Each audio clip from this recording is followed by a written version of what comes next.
This is a true crime discussions channel. We speculate. This is all just speculation. Because it's true crime, it's for mature audiences only. There will be no children allowed, no exceptions. Everything on this channel falls under fair use. Please remember to like, comment, subscribe, and share. It's free.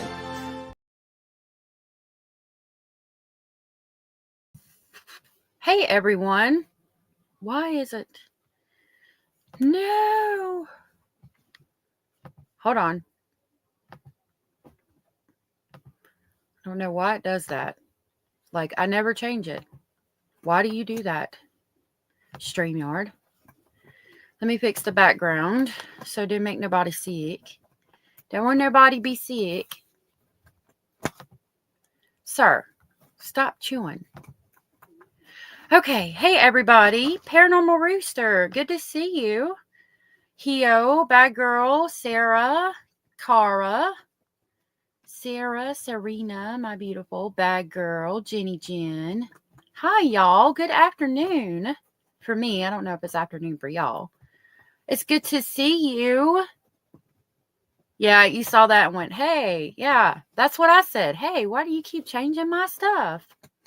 Okay, so last time we were reviewing, not last time, but 2 days ago, we were reviewing Miss Dutchess for the Missings stream of Paul Flores. I dropped her. She is in the description box below, the link to her channel and several other channels that she had mentioned in this live stream. And we went back to where she's interviewing a relative of him. Oh, did my channel get a shout out? Hey, Joy.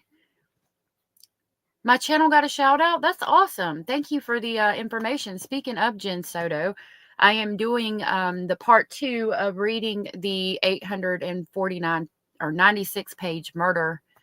I shouldn't have said murder, indictment. Now, I was recording that video now, and I've still got to finish recording it, but I've been doing that all morning. So thank you for letting me know that. This is going to be the case of Paul Flores, and we're going to continue going over it. I backed it up to where Dutchess is speaking with a relative. This is his missing persons flyer. He's a missing adult.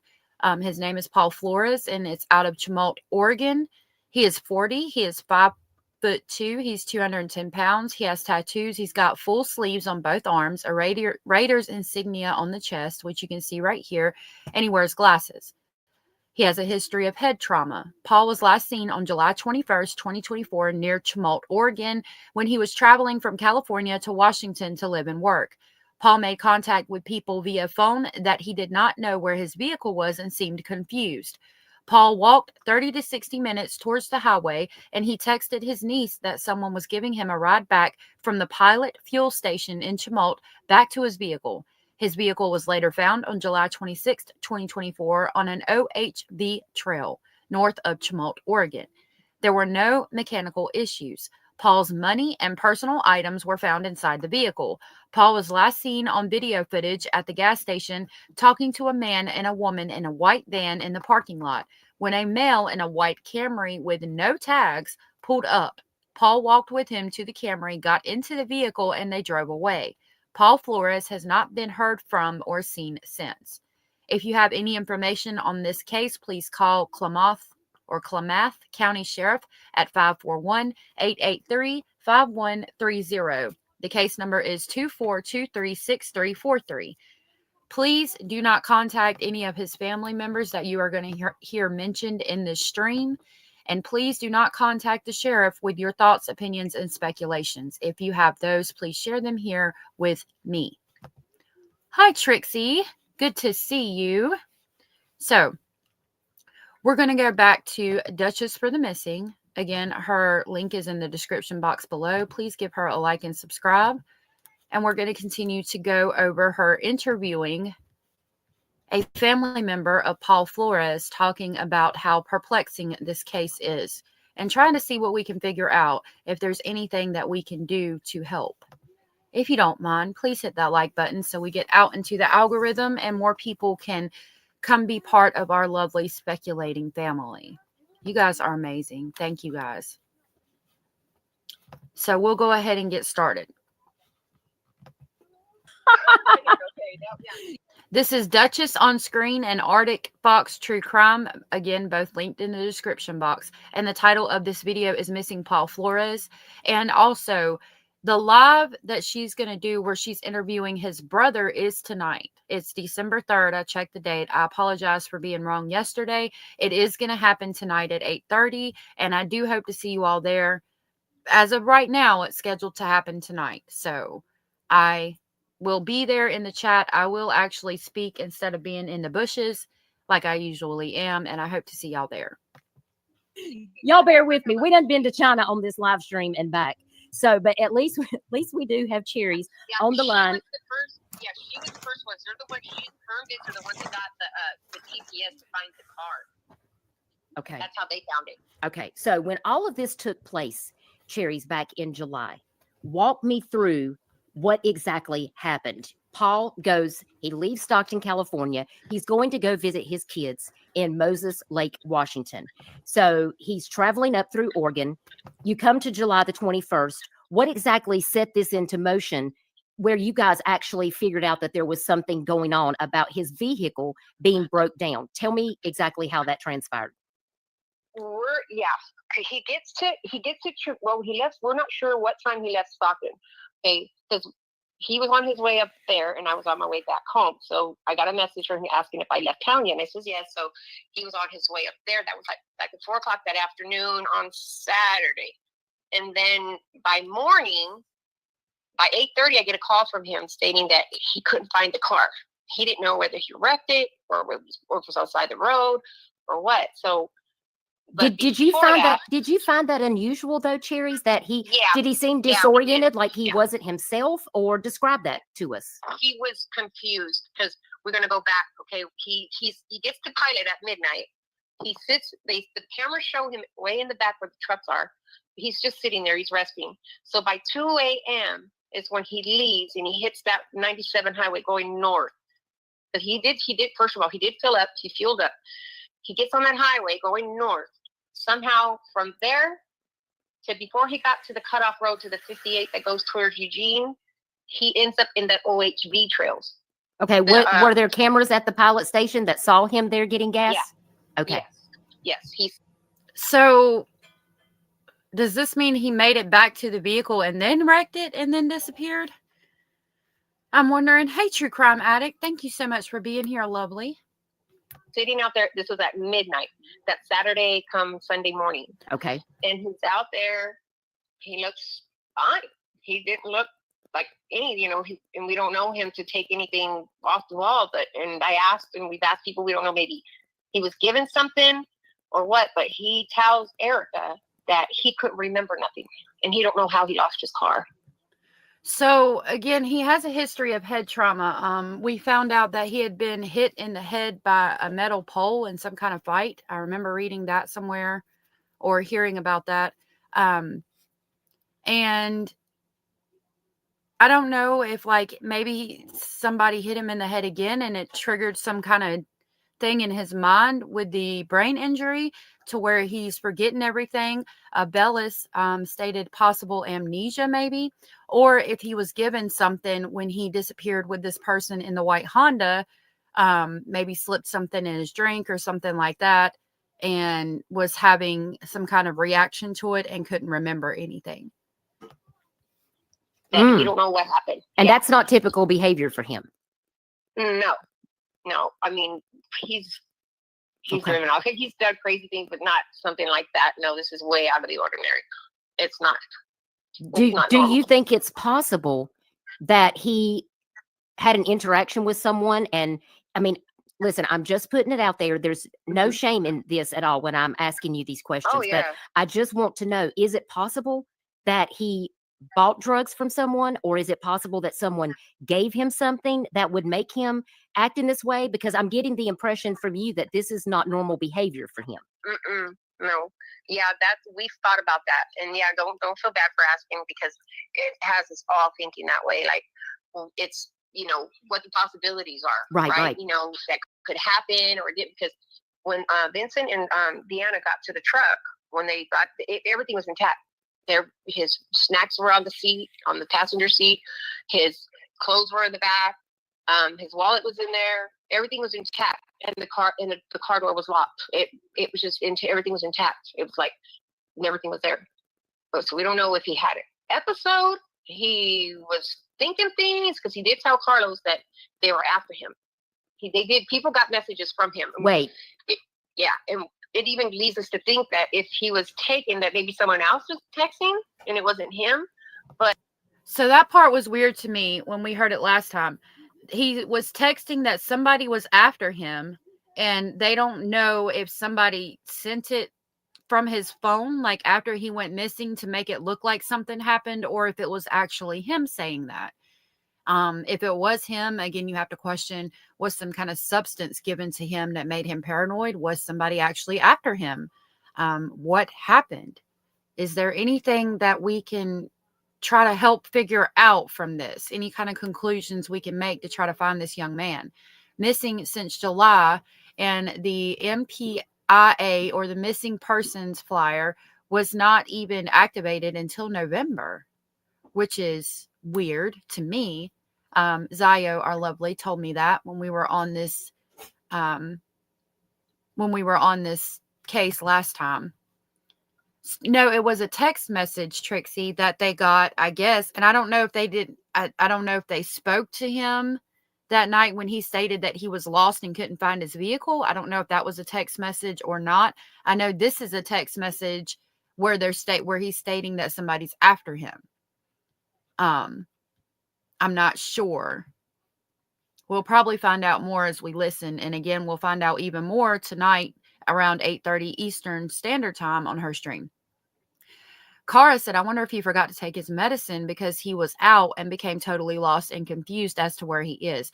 Correct. He was on antidepressants and had recently stopped taking them and had given them to somebody.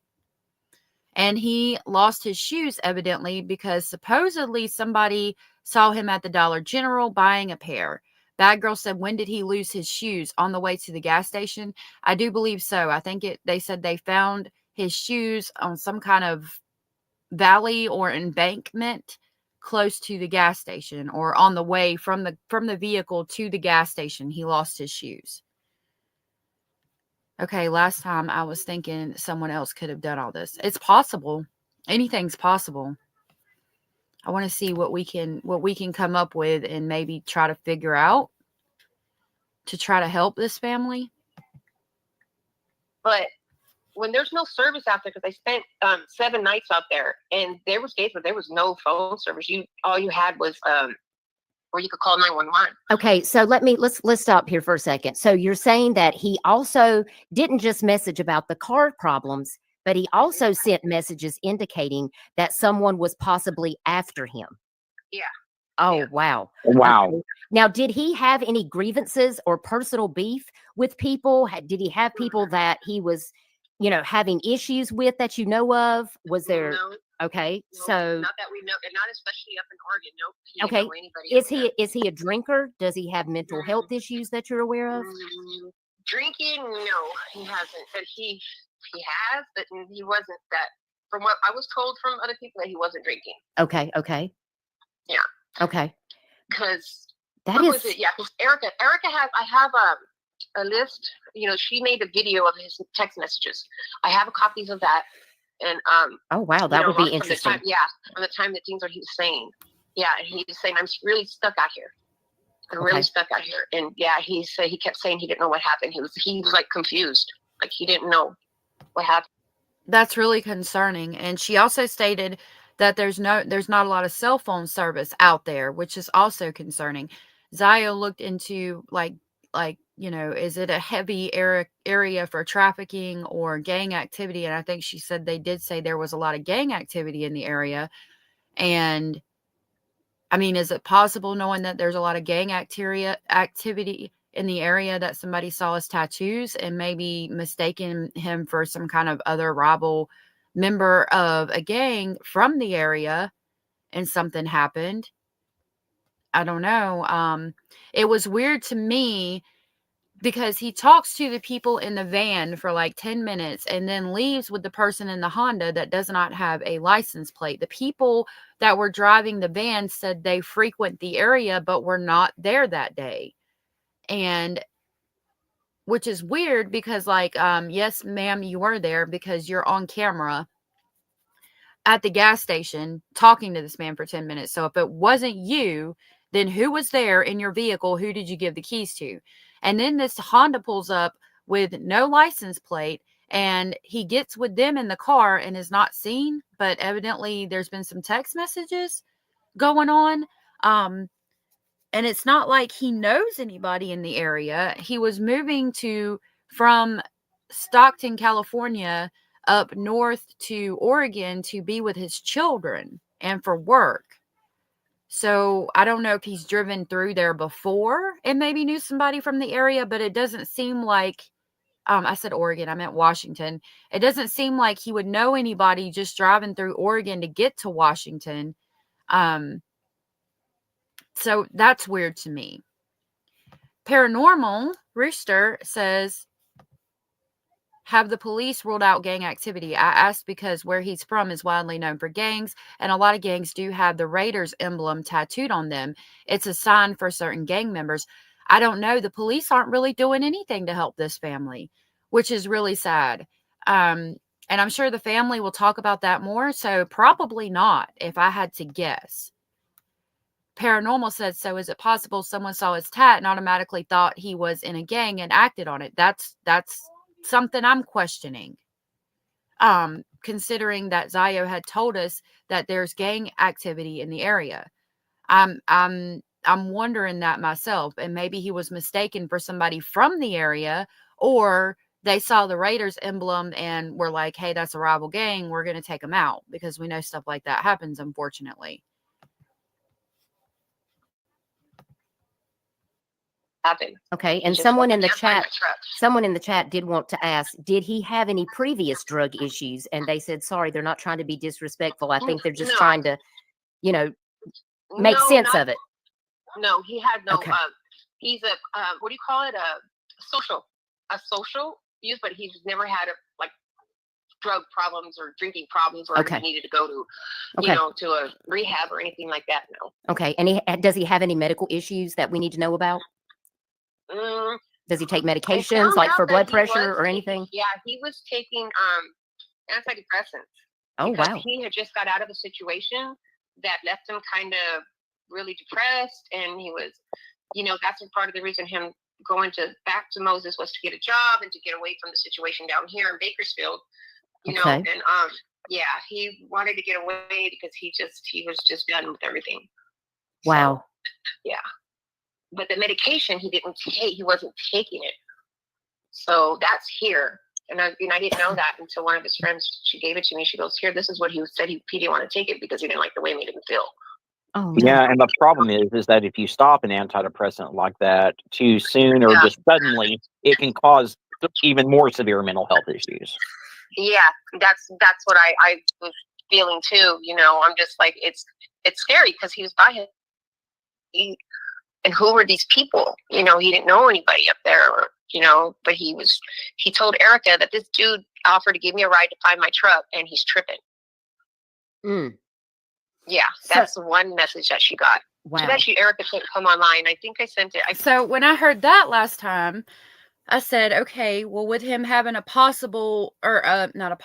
him having a previous head injury, and then this person's taking him to find his vehicle, and he's tripping.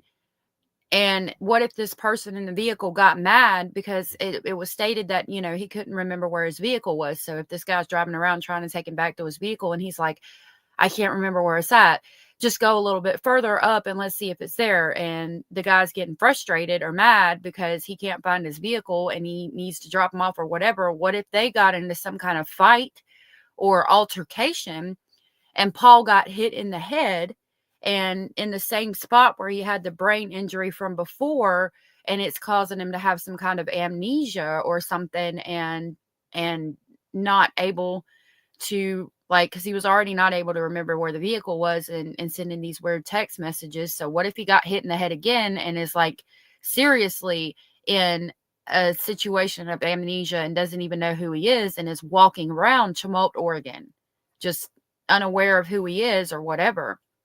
It's happened before, unfortunately. You don't have ridiculous foresight. I think that's a good question to ask. I didn't know that the Raiders emblem was a symbol for gangs.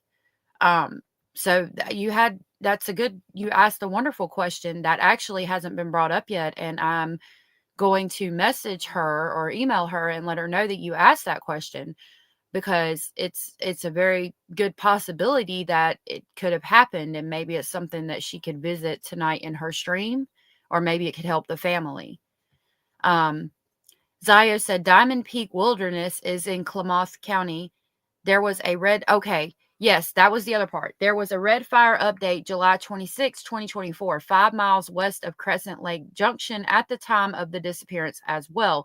And we also asked, with the smoke, so when you have a wildfire, there's going to be smoke, and people from the area or that have been through these things have suggested that if you drive into an area that's full of the smoke from the fires, it can cause your vehicle to stall. And then once the smoke is gone, your vehicle works just fine. So is that a possibility of why he thought his vehicle wasn't working? Because at the time, there was a massive amount of smoke in the area, which made his vehicle stall or not run. And then, they find it later and there's absolutely nothing wrong with it. Yeah, that's another possibility. If he was in a gang and decided to up and leave and the gang had dirt on him, they wouldn't just let him leave. He was also, at the time, leaving Stockton, California to get out of a bad relationship with a woman. But I don't think that anybody is thinking that she had anything to do with this, but that's also a possibility, paranormal. Any possibilities y'all have, please let me know so that maybe we can try to figure something out that maybe nobody's thought of and can look into to try to find this young man. Yeah, I put it on Facebook. Hopefully, maybe she's seen it, but so she could come up and talk about it. Okay. And Liz, her and Liz were the ones that he were texting. He was in contact with. Okay, so is 8:30 a.m. the last time that someone from the family heard from him directly? I did. Yeah, I was the one, but it was actually I think on the coordinates says 209 was from Erica. Erica was the very last person to speak to, but it was by text message. Okay. So he was actually moving, not just traveling. Right. He was actually moving up to Moses. Because in the car was all his resumes, all his wallet, license, everything was in the car. All of that stuff. His wallet was in his pants pocket. Okay, and this situation that he was getting away from, was this a situation with a past relationship that he was? Yes. Okay. Yeah. Okay. And that's telling you about the past relationship. Also, at some point, he changed pants, and his wallet was in a pair of pants that was left in the vehicle. Paranormal says the gang activity there is absolutely insane there. I've seen news reports where rival gang members lived literally across the street from each other and had all-out gunfights over a street. That's insane. Are you talking about in Stockton, California, or in Tumult, Oregon? Because that would be something we would need to know. Okay. Yeah, this is Oh, okay. And how long do you think he took the medicines? Do you think he was on them for any? Okay, paranormal. I'm sorry you have to go through the physical therapy, and I hate that that's going to torture you, but I hope that you get some benefits from it. Specific period of time, long enough to possibly. It just does that, bad girl. Sometimes it's not a big deal. Have a withdrawal off of those medications, or do you just don't think that he?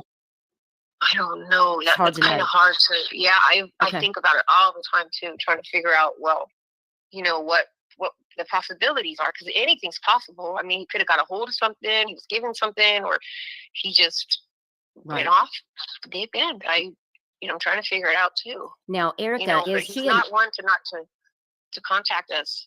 And the phone, they found there was the last ping, and Vincent and Dee went up there to go look for it, and we didn't find it. We did not find it. Okay. Now, who is Erica? Is that another niece or? That's a female friend of his in Moses Lake. Got it. Okay. Thank you, the good She's Danielle. she's the one that actually reported him. As soon as she says, as soon as his phone went dead and she could no longer contact him, she reported it to the Rangers. Okay. Nonsense wants to know, have you been able to access all of his social media accounts to see if there's been contact with anyone that you got? Somebody had thought that it was weird that she reported him as soon as his phone went dead. And that's his friend from Moses Lake. I don't know. I mean, I'm putting myself in that person's shoes. Like, if I knew somebody was coming up and I was expecting them and they were traveling, especially if I'd gotten these messages, these weird messages, and then their phone went dead and I could no longer contact them, I would probably report them missing pretty much immediately as well, because it would be concerning. But there could be, I mean, I don't know that there's anything to the person that reported him missing. I think that would just be normal, because if you were getting weird text messages from somebody and then all of a sudden their phone goes dead, I think I would think the same thing. Paranormal said Stockton and Compton are bad for gang activity, probably the two worst areas in California. Okay, so he was leaving Stockton and disappeared in Oregon. So I don't know how bad, like, I could imagine that Stockton and Compton are bad for gang activity, but I don't know about Chemult, Oregon. Zio said there is some gang activity there, but I'm not sure if it's as bad as Stockton and Compton. Guys don't know. I've been trying to get to that, but the detective Golden says that we'll be violating his privacy if we were to do that. But Paul's phone is connected to mine, so I gave him that permission to do it. I says, well, you don't need to get a court order when I'm giving you the permission to do it. But they say they're still violating his rights. Well, it's different for the phone records and the social media accounts, because they would have to serve like Facebook and Snapchat with a warrant to get into those accounts. Since it's an open case, they say that what if he just went somewhere and just decided to get lost and he's living happily ever after somewhere? But right, I don't think so. Right, Enrica just. Right, and I had a big problem with this, and Zio reminded us of just that. Technically, they cannot do anything, because if he did want to disappear and just get lost, start a new life, or, start over or whatever, and he doesn't want to be found, then they're violating his rights. But, I mean, considering all the extenuating circumstances in this case, I don't think that that would be something that happened in this case, personally. But again, the police hands are tied, because there's no evidence of a crime occurring currently.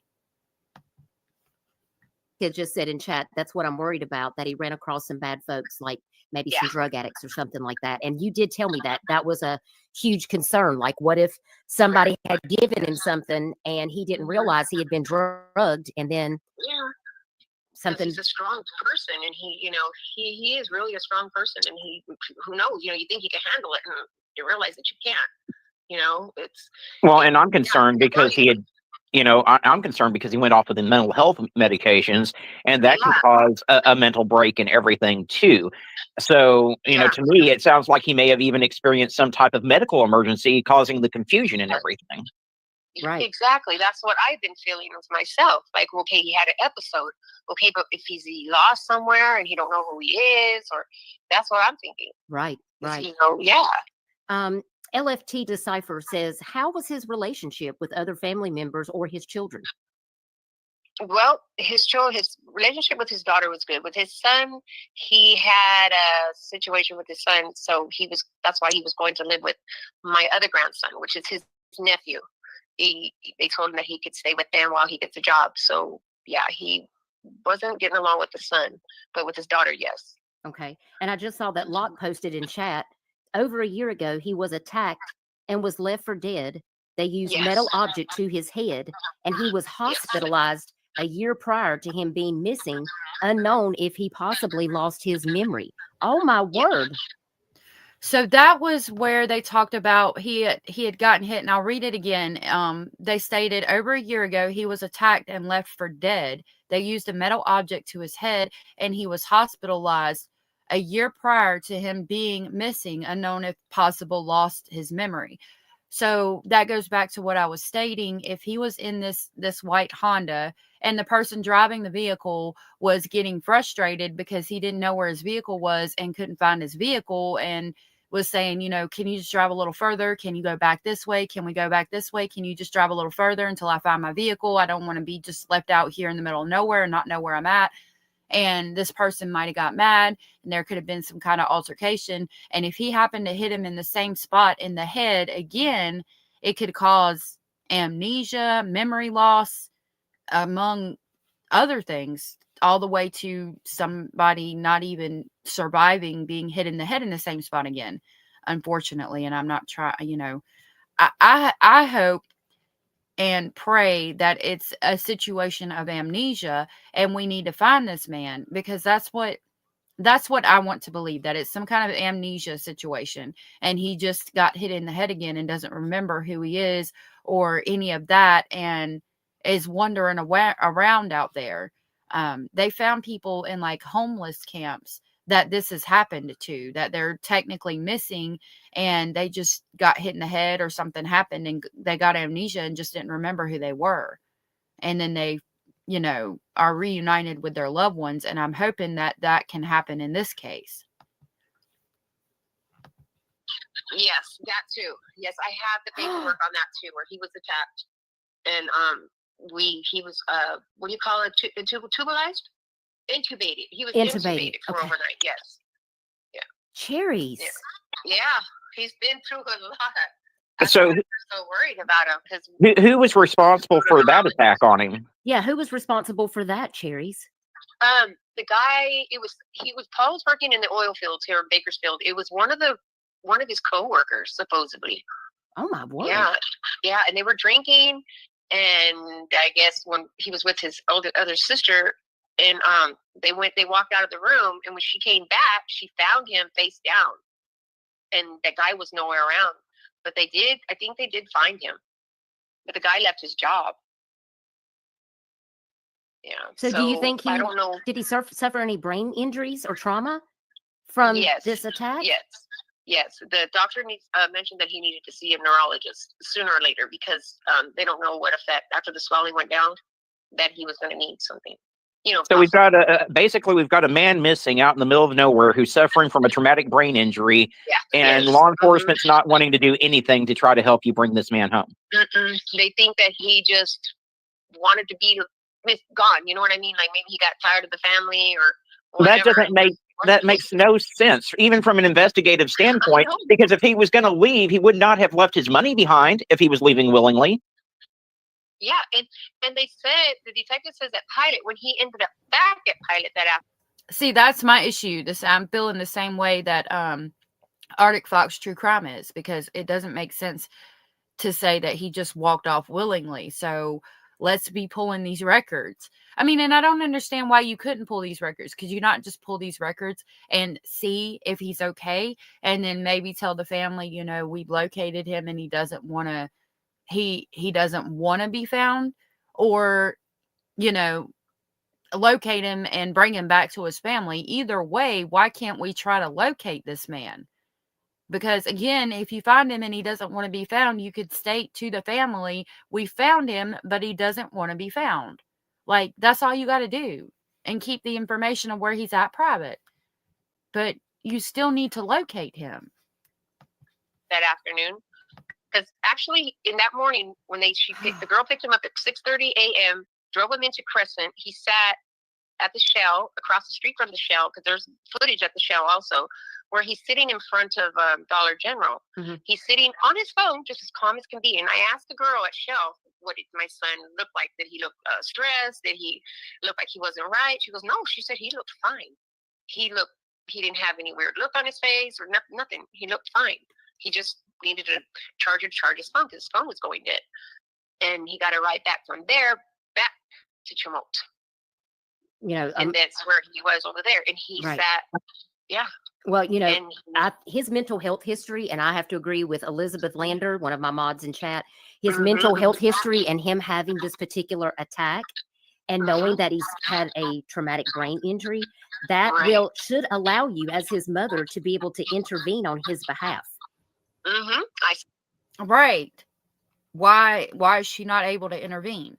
But yeah, that's what I figured. But it's like every time I talk to the detective, he just kind of like shuts it down. Well, like the van, for instance, we got this one of the girls locals there in Tremont got me those license plates because that van ended up back in town, and she got me the plates. And that lady told him she wasn't in Tremont that day, and that she even offered her phone to prove it. I'm like, anybody could go get another phone and say they were up in.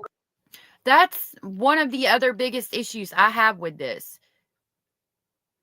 Why are you saying that you're not in the area, but your van is on camera? Like, how are you lying and say, because obviously you were there, or you gave the keys to your vehicle to somebody to drive. So who did you give the keys to your vehicle to, ma'am? Nobody's driving your van around in this area without you knowing about it.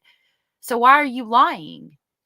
Or, if it wasn't you, then say, oh no, that wasn't me. It was so-and-so who was in the area that day. I don't like that at all. And again, if the police know that information, again, why are they not intervening and talking to the owners of this vehicle? In Grants Pass when they really weren't. He goes, well, anytime that they offer it, I think they're telling the truth. I'm like, really? Yeah, and Deanna, I get that he willingly got into the car, but the fact is that he also has a traumatic brain injury, and law enforcement needs to take that into consideration. By all rights, Paul should qualify for a silver alert due to his traumatic brain injury that he has. Yeah. Yeah, and then there's an extra phone that was in his stuff. Vincent offered to give it to him so they can go through it to see what they find, and they said that it wouldn't do any good. Well, and here's what I don't understand. I mean, they've obviously got a tag number for that van that was at the pilot when he got into the Camry. Mm-hmm. Have they even bothered running that tag number and trying to talk to the people that were in the van? Well, he ran it. Supposedly they're from Grants Pass, but they said that they were not in that area on that day. So he believed them, and I don't believe it. I don't believe them. I don't believe them at all. That's the only two people that have not come forward is that car and that van. Which I think is really strange. I mean, if they were talking to him. Mm-hmm. The lady that gave him a ride in the morning, she works at the Mohawk restaurant there in Crescent. She called in and she said that she did pick him up on the cutoff road right there where you go the 58 to Eugene and to north going to Bend. She picked him up right there in the thing that he was barefooted. And he told her that he lost his car. He couldn't find his car. So she gave him the ride into town, into Crescent. And that's the last she said she talked to him. Okay. That was the only person that came forward. And I looked up her name, and there's no such thing as Riley Manning. So why did she lie about her name and her vehicle being there? I have the report, and that's what it says. It has, from step for step, right? And there's no such thing as Riley Manning. Wow. I didn't know why the girl gave a fake name, but they said she works.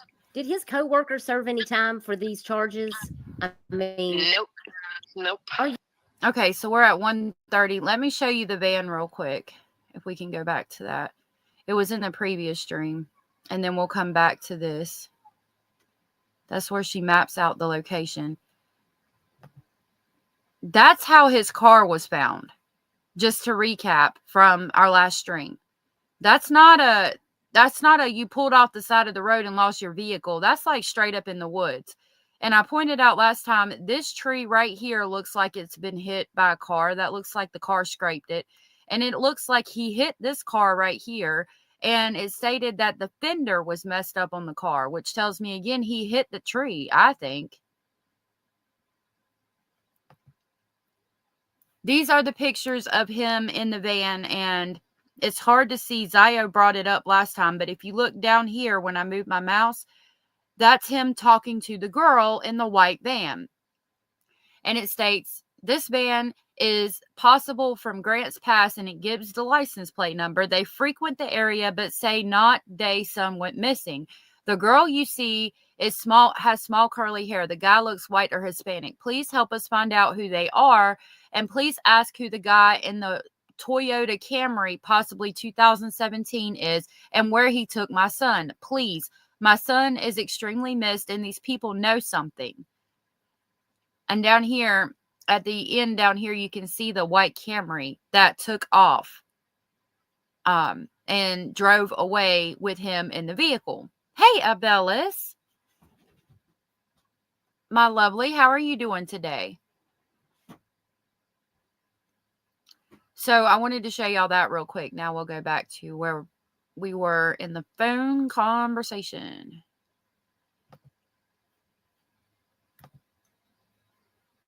I have the police, I have the report, and that's what it says. It has, from step for step, right? And there's no such thing as Riley Manning. So the girl who drove the van said her name was Riley Manning, and there's no such thing as Riley Manning. Yes, he was barefooted when she picked him up, but they found his shoes on an embankment in between the place where the car was and where he went missing from. Hey, Dutchess, thank you for being here. Dutchess says, I'm hoping Spectrum will have my Wi-Fi repaired so I can go live tonight. Thank you for continuing to share info for Paul. Yeah, thank you for letting us. I had people come into the stream because I thought it was last night, but I told them that it was tonight. We were talking and somebody brought up the fact that sometimes the Raiders insignia is a symbol of a gang. So we're wondering, with Zio talking about possible gang activity in the area, is it possible someone saw him walking maybe without his shirt on or something and had possibly mistaken him for somebody they knew in a rival gang and something happened, or thought he was from the area in a rival gang and something happened, something horrible happened from a rival gang member. And I was going to tell you that later, but since you're here, I'll just tell you now. And the only other thing I've come up with so far is that if the person in the white Honda or whoever was taking him back to his vehicle got frustrated and was like, you can't find your vehicle, now I'm getting frustrated, and they got into some kind of altercation and he got hit in the head again where he'd been hit in the head before, does he have some type of amnesia and just doesn't remember who he is? Thank you so much for being here, everybody, again, and listening and getting this information out about Paul. Wow. I don't know why the girl gave a fake name, now, but they said she works. Did his coworkers serve any time for these charges? I mean, Nope. Are you kidding me? No. Wow. Was he? So law enforcement has just. Yeah, he went back to work, and he was working up until him and his girl just couldn't get along anymore. Dutchess said, we are questioning the gang activity or involvement. Trafficking and cartel activities are high in these areas. I have those concerns also. Thank you for letting me know what your thoughts were on that. Zio said, according to what I can find, the Sureños and Notornos are the two most prominent in the area. I'm sure I slaughtered the enunciation on that. Sureños gangs is the Oakland Raiders are associated with Sureño gangs in Canyon County. Oh, I'll check that, Abellis. I'll check that. And the 18th Street gang, members of the 18th Street gang are often wear Raiders clothing and identify with the team. Okay. Too many people mysteriously disappear while traveling? Absolutely. Absolutely. Some gangs claim sporting logos as a way to identify themselves, like the Notornos and the 49ers, the Sureños and the Dodgers, and the Hoovers and the Astros. Okay. Abellis, I'm about to check my email now. Abellis said, I forwarded the poster to friends here in Victoria. My friend works at one of our hospitals too, so I told her to keep an eye out. That's so sweet of you. Thank you. Thank you so much for doing that.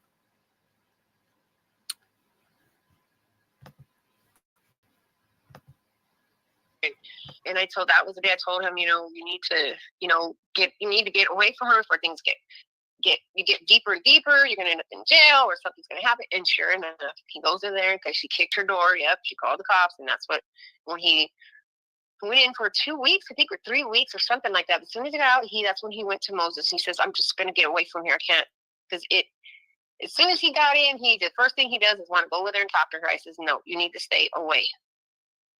Now, did he make this? Did he make this plan, this trip, the Good Nunya. I've seen a couple other people in chat ask this as well. Was this just a last minute decided that he was going to make this change, or was he planning this trip for a long time? Was it planned over a specific period of time? Did anyone else know he was making the trip? Yeah, he had planned it to move up there to be closer to his kids, to his children. He has two, because he just became. Okay, Abellis, I'm just going to read to you what she wrote in this email instead of like pulling it up because it doesn't have a picture. Abellis said, so about Paul Flores, I don't know if this helps, but I just looked at Paul Flores poster and realized that the white van in the picture is very similar to my old camper van. There are two types, pleasure ways and road treks, made in Canada, but many Americans have them too. They are built on Dodge van chassis and are complete little homes on wheels. Furnace, double bed, kitchenette with stove, fridge, microwave, and even a built-in coffee maker.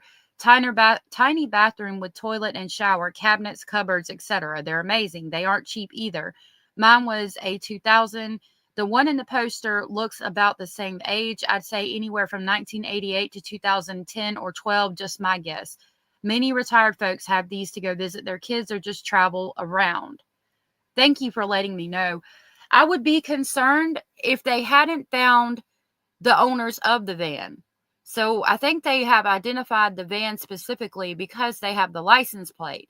My concern about the van is more with who's driving it and why are they saying they weren't in the area that day when obviously they were on the video camera. And if they really weren't in the area that day, then ma'am, who has the keys to your vehicle to be driving it to this gas station this day? Because you know something.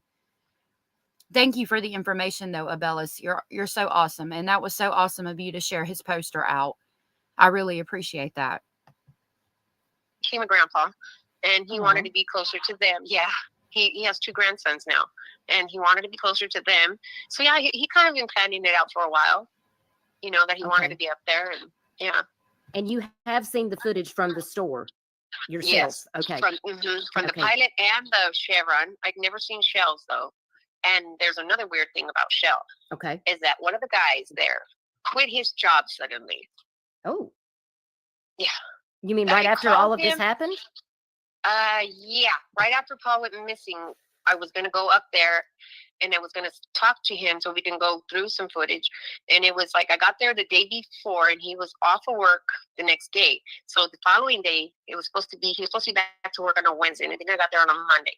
So I waited till Wednesday. And when I got there on Wednesday, they said he had left his job, that he was no longer working there anymore. That he decided that he needed to change jobs because since his wife or girlfriend, whatever, was the owner to the store, that you couldn't go home and vent. Like, vent? Okay. Oh, wow. And I don't know what this guy looks like. Huh. And yeah, I do. I got his Facebook. I looked him up. His name is Levi Eckhart.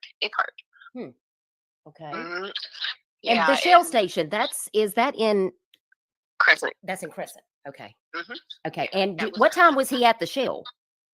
He was at the Shell that morning by 6:30, between 6:30 and 9 o'clock.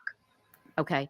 Now I see Lot 2 in chat says we gave him a ride to Washington in June to live with his son. He then came back in July to get help buying a car, and we helped him get one, and he drove it back the next day after driving back to Washington. Yep. Okay. Yep. That was the car that we see in there. Yeah. Yep. Like that. I mean, that's a pretty long drive all the way from Stockton, Bakersfield. I mean, that's Southern California. Yeah. Because I have family down there. So, I mean, that's quite a drive because I have family in Northern California. I mean, to go all the way to Washington. Yeah. Well, he actually left from Stockton. We were both in Stockton. I was down in Stockton visiting Vince and Dee, and we kind of met up there. I'm still here, just listening. And we went and we helped him get the car, and and he was ready to, ready to make his changes. Okay. It's so sad that this man was trying to do better, to make changes and make a better life for himself, and then he just went missing. I really think that maybe he got hit in the head or something, and there's some kind of amnesia going on. And I really wish these police would get more involved in this case, because I feel like this could end happily. because I mean, I just don't. It seems more to me like he possibly walked away. The only issue I have is why the van people are lying. But again, if they hit him in the head, I mean, I don't know. I feel like this is a case of amnesia. But, that's just allegedly speculating, Mhm. This is quite an interesting story. I didn't even realize Oh, it's bad. That's why I go, Dutchess, help me, please. this. You were mentioned gray hues. I believe I eat. I'm so glad, Dutchess, if you're still here or if you hear this, that you are able to get in touch with these families and they come to you and you're able to share this stuff out for them. Because I know it means a world of difference to them to know that their stories are getting out here. And a lot of people just pick up these mainstream cases and don't talk about the other people that are missing. And I really appreciate that. Abella said, by the way, in case he came to Canada for some reason, people who come into Canada can not only cross the border, but can take ferries from Washington State to come here to Vancouver Island. Bad girl's concerned about Paul and his safe return. I know. Emailed the heck out of him, and he never contacted me. But there's so many scammers. You just never know. He probably like, who is this girl? Listen, I will email Gray Hughes and some other people to see if they, will be willing to cover Paul's story, because I just feel like something is very nefarious with this. Yeah, and there is some great people out there in Oregon too that are also. Veronica, she has a podcast, and there's Haley and Amy, and there's I think Haley's with United Justice, and they've been a huge help too. Amy did a lot of footwork too. She went out and she says, Cherry, she just felt some really, really scary energy while she was out there. She just, it's just, and it is. I stayed out there too, and just going up and down in those hills and looking and searching, and Vincent did the same, him and Dee and other people, his brothers. And she really is so sweet for getting this information out and letting the families have a platform to speak about their missing loved ones. I really admire that. We didn't even find. We looked for other of his shoes or the phone, and we didn't find anything. Yeah, and LFT says, gracious, how I'd love to be sitting around a table with y'all as we discuss, note, map everything out. Listen, I am hearing a lot of this for the first time myself. So, honestly, Zaya dropped Zaya dropped the link for Dutchess. It is in my description box. I was mistaken when I said it was supposed to be last night. She came in and stated that the live stream is going to be tonight, so you haven't missed it. As long as she can get her Wi-Fi working and everything to go to work correctly. But if you're looking for her link, Zaya just dropped it. And in my description box of this video, I did Dutchess, Chicos, Currupt Chronicles, and Artic Fox True Crime. And I think I did the Decipher podcast in there as well. Honestly, I feel like we do need to have a meeting of the minds. Like, absolutely, if anybody is interested in, deep diving with me on this. I feel like that, and you said that you have a copy of his text messages. I do want you to send those to me. Yes, we may have to meet back so that we can go over some of this. And I want to be able to get all of these plot points, the latitude. Abella said the poster says Paul is 5'2", but other sources you saw say 6'2". Do we know which it is? Thanks. Yes, he is 5. The parents say 5 foot or 5'2". So I would go with 5 foot. I think he's a short fella. I don't think he's very tall. And longitude of his location. And it's been really heavy on the whole family. I mean, it's like right now the ones that are in Stockton, and I'm over here in Bakersfield, and it's just we've been holding it together, and just we're gonna go. We know we got to work a lot to get back up there, but like having people out there too that are searching, and it's been a big help for us too, But it's like we need answers. We need to know what happened. Like you said, these mental things that he could be out there with lost memory. He doesn't know who he is. It could be so many things. And there's also homeless camps in that area. When you guys have been out searching, have you had an opportunity to go to some of these places and ask around or show his flyer and picture to see if anybody has recognized him? Yeah, when Liz did a lot of that footwork. She went all the way into Bend, because there were some people saying that they seen him out there, and that she checked a few places and nothing. She came up with nothing, but she did find where those homeless camps are. It's like she was by herself, and it wasn't safe for her to go in there. I really would ask, I don't know that anybody will ever see this that is from the area, but that is something I would like to look into. I wish I'm all the way in North Carolina, so I can't do anything. But if they can get up with somebody from the area to check those homeless camps, that is something I think needs to be done, because that's going to let us know if it's going to lead us closer to figuring out if he might have got hit in the head again and have some type of amnesia. That's what I'm hoping and praying for. By herself. So, and then now the weather's bad, so we haven't been able to get out there. There's China Hat.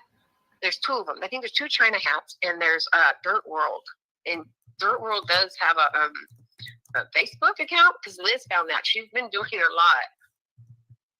lot of searching. She's financially helped a lot too. That's wonderful. And so do you guys still, I know you were telling me that in the Facebook group that your family had started a GoFundMe to help.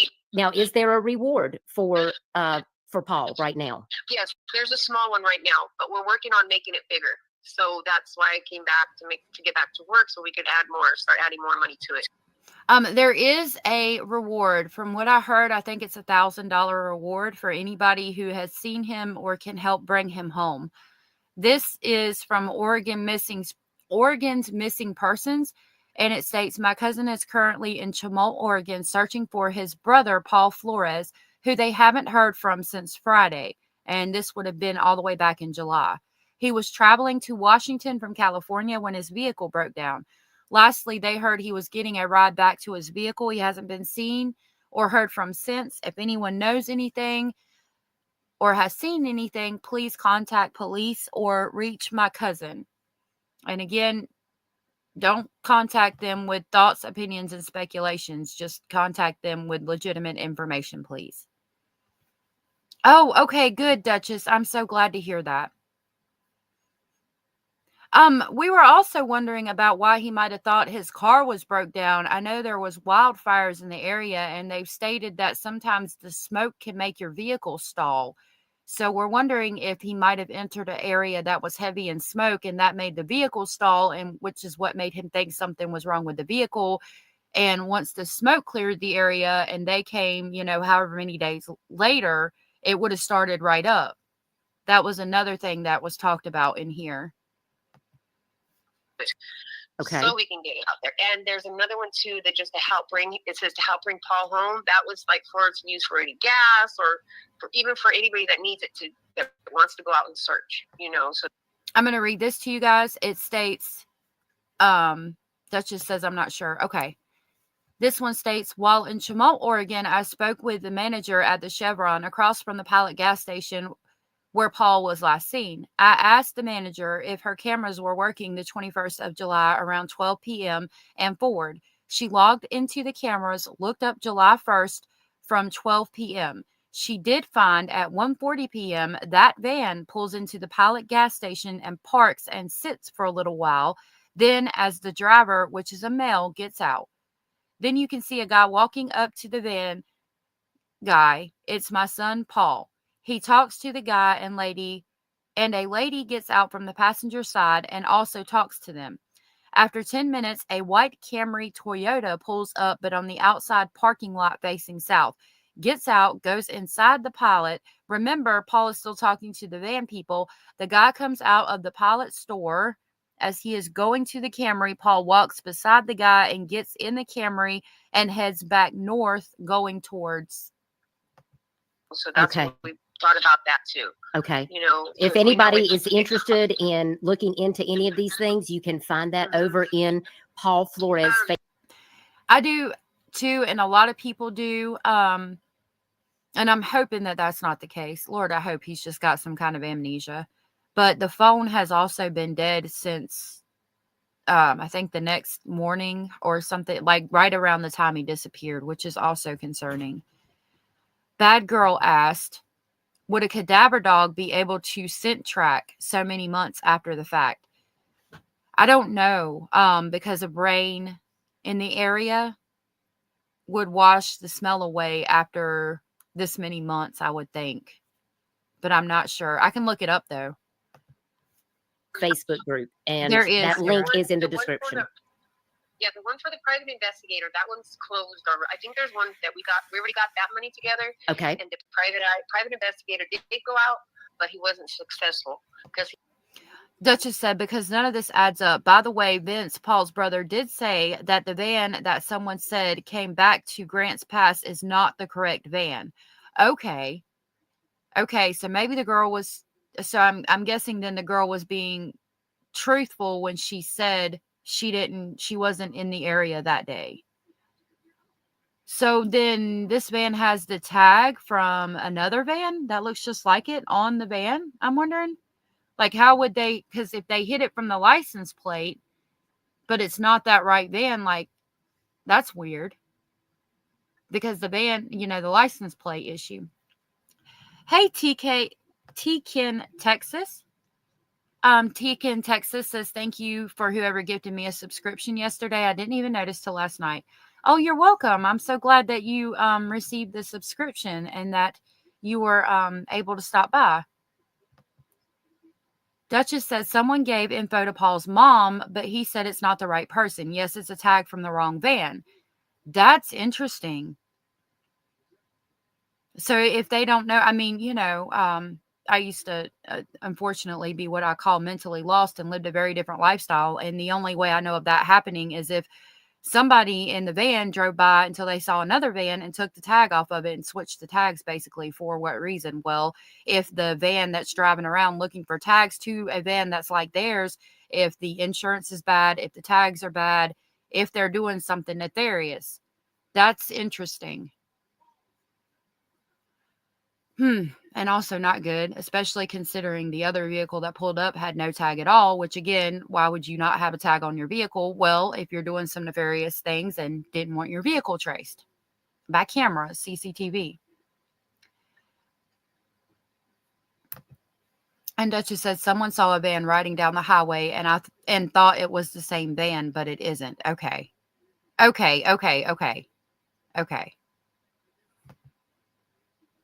Yeah, this is really sad and very concerning. Again, thank you, Tkin, Texas, for being here. That's where the tag came from. Okay. So it wasn't even the same van that was in the area. Okay. I got it. All right. Thank you for that. So she's saying that the tag came from a van that was driving down the highway and it was not even related to this case. So we don't have a tag for the one that was at the gas station. Got it. Okay. Thank you.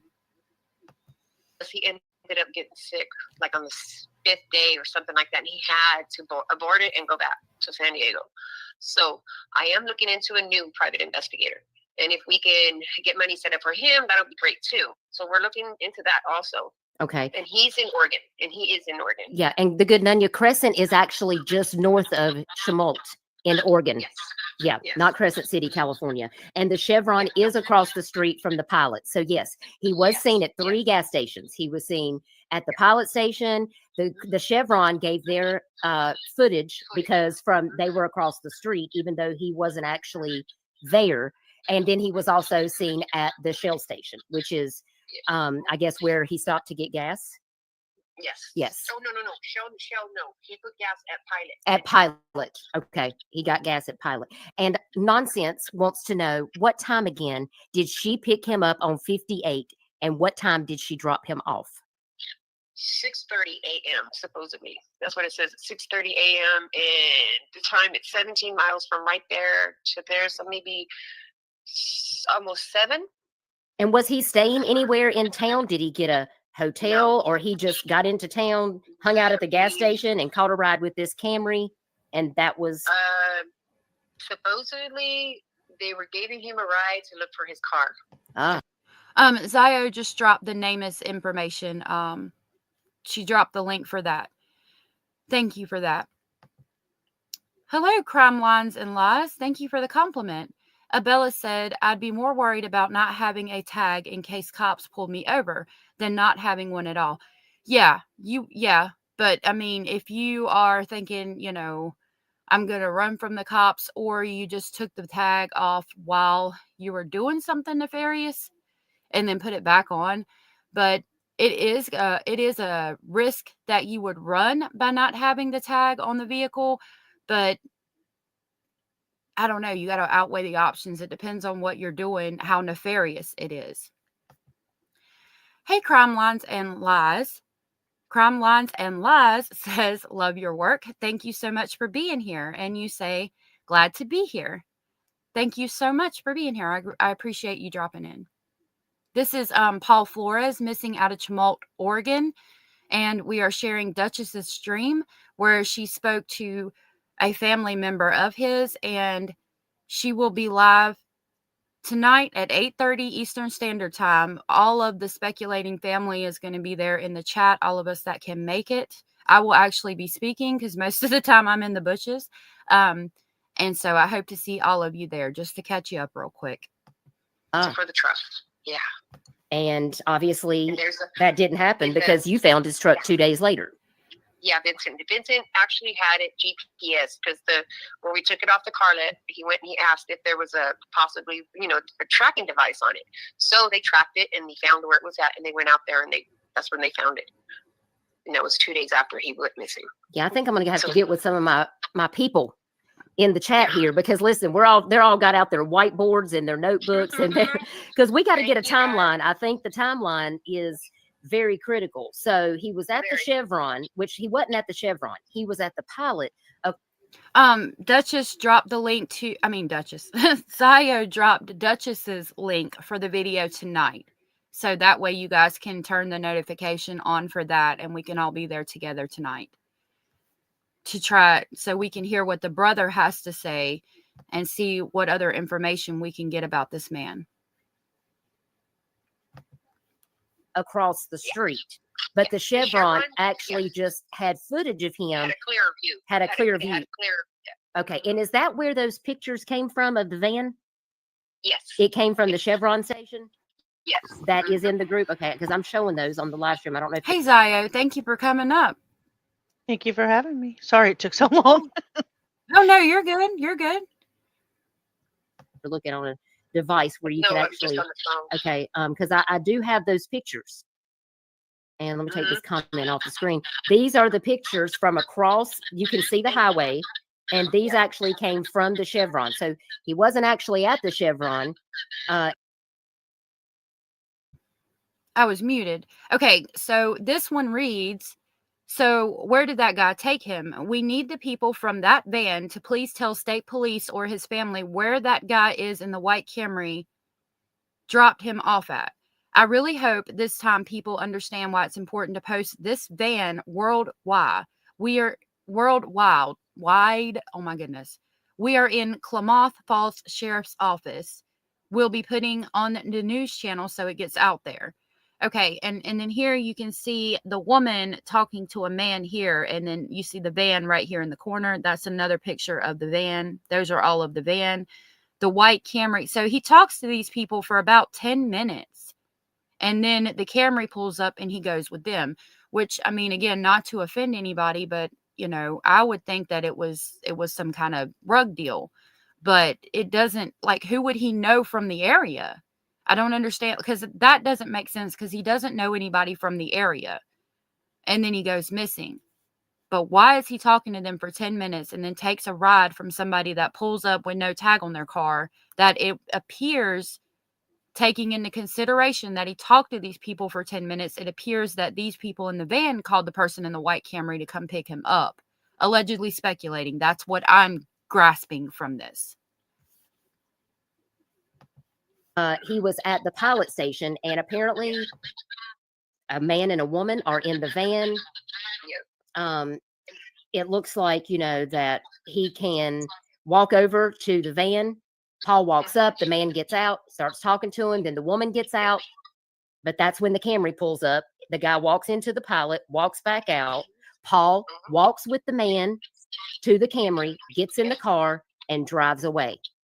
Yeah, it flips a whole U-turn really fast, and I kind of like, my heart just dropped when I seen that car just flip the U-turn. It flips a U-turn really fast. That's concerning. Turn and just head north. I'd really like to see the video instead of just the screenshots. Like, I'd really like to see that video because. And I asked Mr. Golden if we could get a copy of it. But you know who I'm going to ask? The private investigator. I'm wondering if he has a copy. The one from San Diego. Surely they have it. Him. Yeah, I will ask him because he did get footage. Yes, from the Chevron. He went out. He talked to the people at Shell. He talked to the people at the Mohawk. He was there. He stayed out there. Did they show it to the family? It was 5 days. Yeah. Okay. I will ask him for that, and I will. Yeah, we need to get that out there. So, anybody that tries to see a little bit deeper, what's in there, because when I was watching it, my heart was just. It was hard to watch it. And Nonsense asked a great question, and I didn't even think about that. Did you happen to ask the gas station clerks if they had ever seen that van or Camry before? I didn't. But That's a great question, because if they are some kind of dealers or something, usually, again, like I said, I used to live a very different lifestyle. Usually, when you do those type of transactions, they'll meet you at a gas station, and it's usually the same one, because they know that they're safe at that gas station. There's not a lot of police around. Usually they can get away with the activity at that gas station. So a lot of times the clerks will know the vehicles of these people that pull up often. And, just regardless, people from the area that frequent the gas station, whether they're doing something nefarious or not, the gas station clerks pay attention to the same vehicles that pull up. So that is a great question to ask. The detective, Mr. Golden, the detective from Klamath Falls, says that they're not local, and that the Camry had no license plates. So they're not local, and the Camry had no license plate. But if they're, I would think that the Camry's not driving from far away with no license plate. So did they take the license plate off right before they pulled in the gas station, pick him up, do something nefarious, and then put it back on? Because you're not driving from out of state with no tag. You would definitely get pulled over. But what if it's not that deep? Allegedly, what if it's not that deep? Okay, what are you thinking? What if he does know the people in the Camry and he's just decided he doesn't want to be home anymore? Well, I would say, it's possible, but why leave everything behind? I don't know how much he was moving from one state to another, right? Yeah. So what if he did what he did on purpose to leave that money for anybody who he is leaving behind? I don't know how much money was there. We're not talking about $1 million, obviously. Some people don't care anything about material possessions. But he's got kids. I would think that he wouldn't leave them. He was moving without his kids. He was moving to be with his kids. I'm just saying, what if it's not as deep as we're? I don't want to think about it as being nefarious. I don't want to think about him as being voluntarily leaving either. I'm just saying, what if we're going to speculate? I just want to make sure we're covering all sides of that, because it's not. We just found out. Hana Kobayashi. They wouldn't have assumed that she would have done anything that would have caused her father to unalive himself off a 7-story building. But here again, they just called her voluntarily missing this morning as they get her, footage of her crossing into Mexico. Oh, so okay, I hadn't been following that case. Yeah, I'm just saying, and it very well could be the heaviest of the heaviest. I'm just saying, I'm just throwing it out there. We want to cover all bases, and it's possible. So, we're just. If I thought, I know that CCTV is everywhere. CCTV is everywhere. If you and I are going to disappear, I'm going to take the license plate off, and you and I are going to disappear. Right. That's the thought, and that answers the question of why maybe the license plate was taken off. It's definitely a possibility.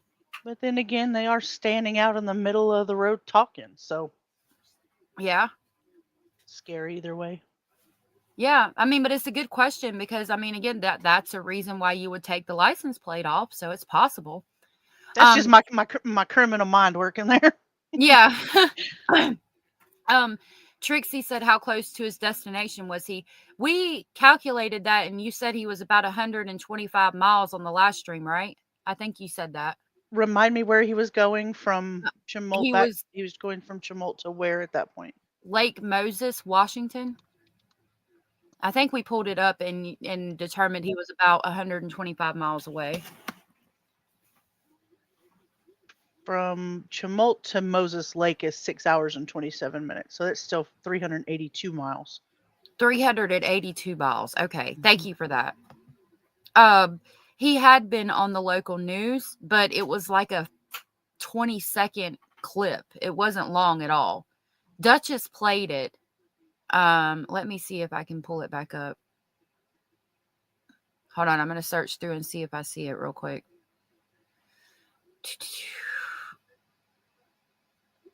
Here, I'm going to play this while I look for it so we have something to listen to while I'm looking for it. What? Yeah, tell me that's not There was suspicious. no license plates on the Camry. No license plate on the Camry. Okay, that is That's what they suspect. said. Yeah. And I did see, I think Locke was saying in chat something about he left Stockton with only $200 in cash to his name, along with his clothes and shoes. By the time he gets to Chimult, he maybe had less than $60. By the way, do you have YouTube playing in the background? I'm going to ask you to pause it because I think we're getting some feedback. Pause it? Just Pause it? just pause it because I think we're getting some feedback. Sorry about that in the chat for y'all's little ears. Some people got their ear pods in. I think they can hear the reverb. Oh, pause it. Okay. Or just turn the volume down. You can play it, but if you turn the volume down, there won't be any. Okay. It's okay. 147. It's okay. Okay. This is going to be the news segment he got, the little bit of mention he got on the news. And then we'll go back to 147 where we were at. Okay, she's getting ready to play it. Yeah, he's been missing since July. And so this is what they said on the news. And after this, we'll go back to where we were at listening to the family member. See, that car should have never been allowed back to the family before it was processed. Hey, Bluefish, thanks for being here. Hey, Kimberly. Good to see you. See, Darcy, that's what I'm saying. Could the white van have followed the car and they are involved also? See, I have questions. Me too. So this article that I have pulled up, this says police searching for missing 40-year-old man in Klamath County. This was actually on July the 26th of 2024. And this is out of KDRV News Watch. And this is News Station 12. So let's take a look at this video and see what it says here. I'm going to enlarge this so we can get a better view.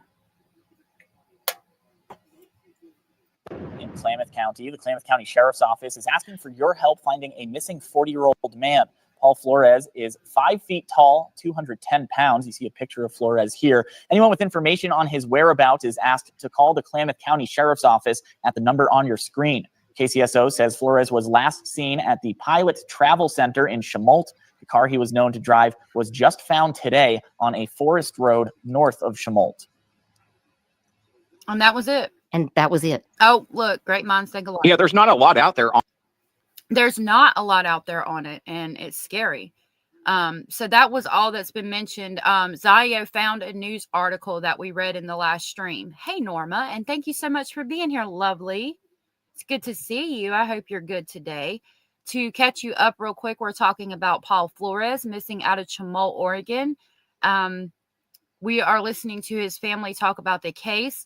We will all be over on Dutchess for the missing tonight at 8:30 Eastern time to continue. She's got another family member, I believe it's the brother, coming on tonight, and we're going to listen to that to catch you up real quick. He's missing under suspicious circumstances, and we're trying to get the information that we can to see if we can help.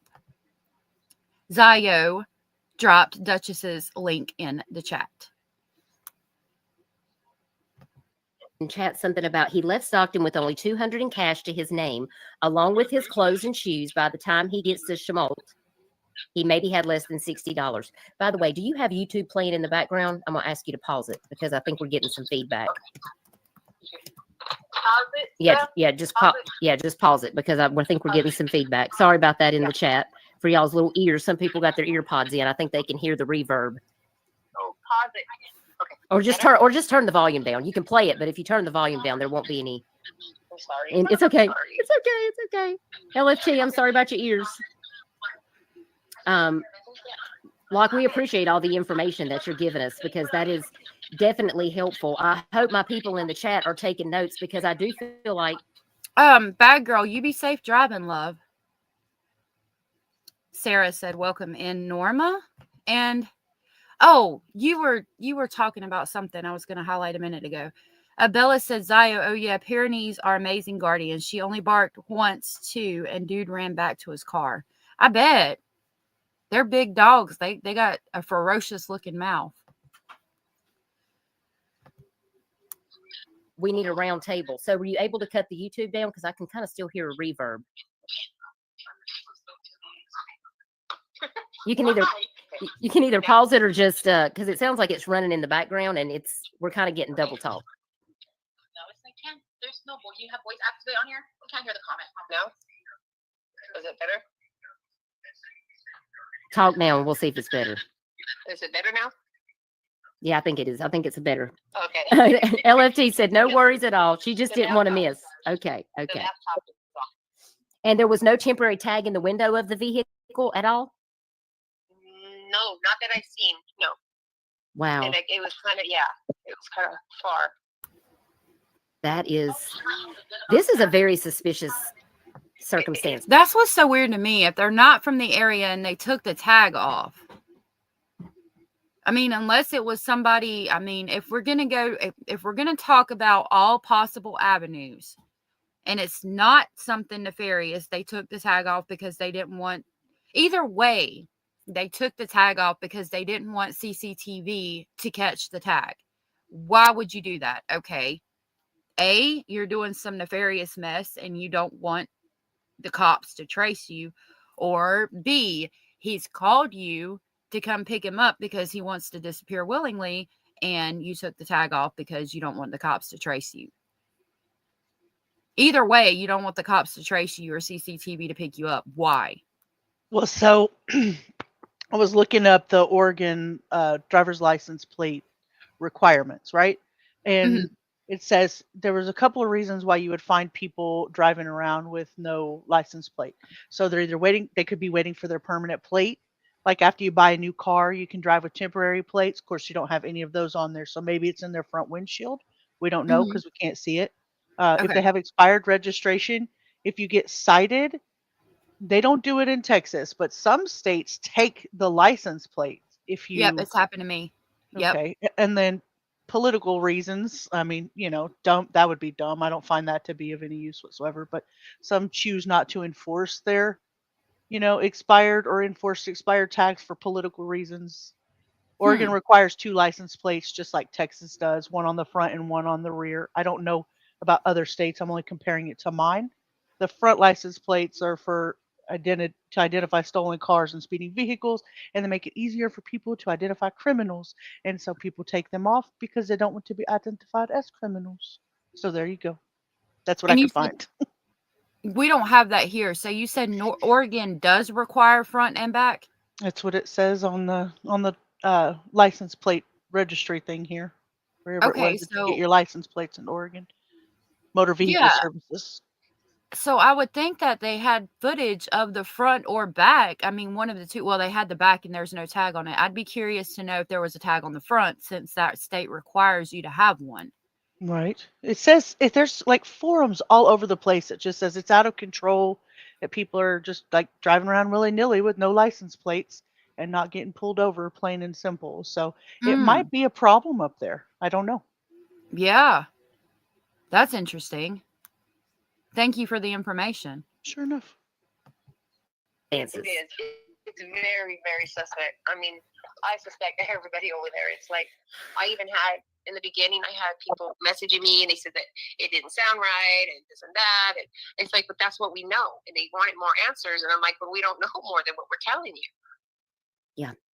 So So I want to know more. Yeah, exactly. tell me how we can help keep the word out. I know you wanted to encourage people, if they're interested in this case, to please come over to join Paul Flores' Facebook group so they can be updated on any new information. Again, I don't follow Facebook groups, but I will be following the Paul Flores Facebook group.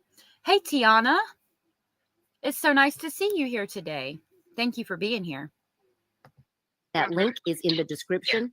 Michelle can also drop that link in the chat if you guys want to click on that and go over there and join the group. I would really like to have an open panel with some of my friends who are pretty good internet sleuths.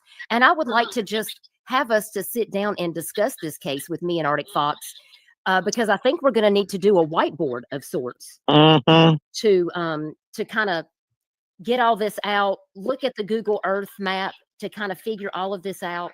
So Paul left his Highlander and he got into a vehicle with a woman who picked him up on Highway 58 and took him to the pilot station, in where he interacted with a man and a woman in a van. And then he interacted with another gentleman who pulled up in a white Camry, and he decides to get into the vehicle with the male driving the white Camry. And that's the last time he's been seen. Exactly. And we're wondering if the girl, because I did take a picture. If you see her standing there on the sidewalk, she gets out of the van. She comes from the front of the van, gets back in the van, and then comes back out of the van when that car pulls up, and she's talking to him on the sidewalk before they go into the store. And then I'm wondering what she told him, because after they go together they go into the store and they come back and Paul goes with this guy. I don't know if she got him that right. You know, like, hey. I think that she did. I was waiting because I wanted to hear everything that was said. Thank you so much, Abellis, for gifting 10 allegedly speculating memberships. You're so sweet. Thank you. Thank you so much. You're so awesome. I really appreciate you doing that. Thank you. I'm going to play our clip real quick.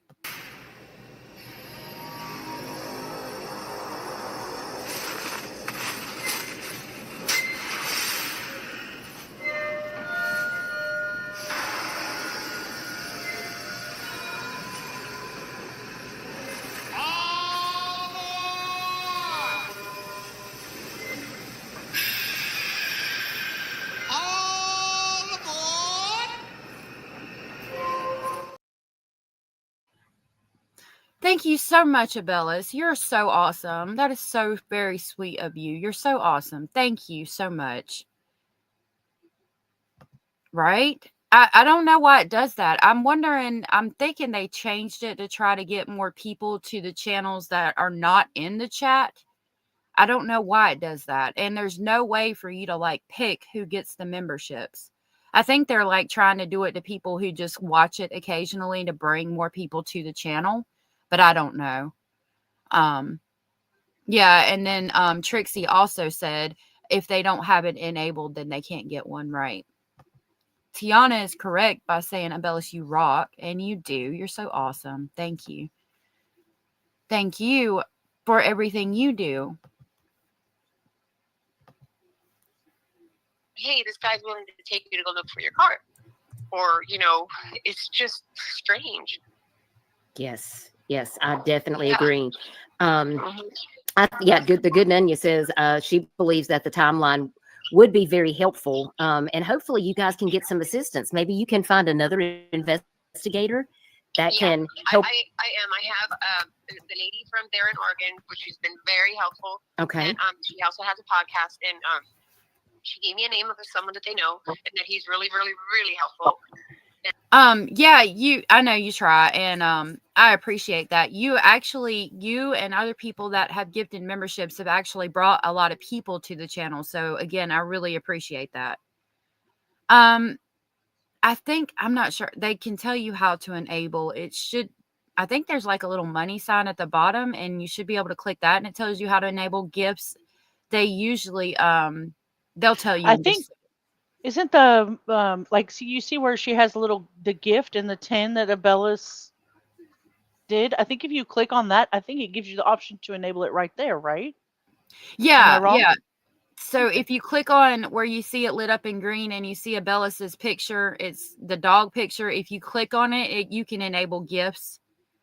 And then you can also go to where you go to join. There are 3 dots that you can click, and that should enable you that should make it where you can enable gifting. I love you. We love you all and our very special speculating family. Y'all are all amazing. And yeah, and I'm gonna get with them and get that going. Okay. So we could get, some Well, more please answers. keep us informed. I would love to have you back again to talk about this. Absolutely, absolutely. I just wanted people to hear from you exactly what's happening, and I was not expecting this to be so. No. I am more than happy to do this because, listen, Paul's life matters, and this is a critical situation. And we had people saying things because, okay, his past, his history, that doesn't matter. He's human. Absolutely. Exactly. He was not going with any intentions of doing anything harm to anybody. It's like, and then another thing, why would he just disappear like that and not contact anybody and miss my birthday and miss the holidays? He was always the one that was the first one to send me a birthday card, the first one to call me for my birthday, he was always just there. Exactly. Well, and that's why I'm saying, from an investigative perspective, law enforcement saying they can't do anything because he got into the Camry willingly. No, because you have to look at the sum of all parts. This is a man who's never missed his mother's birthday, who didn't make contact. This is a man. Right. And that's the issue with me thinking he willingly disappeared. But I mean, to be fair, it happens almost every day. Basil is over here.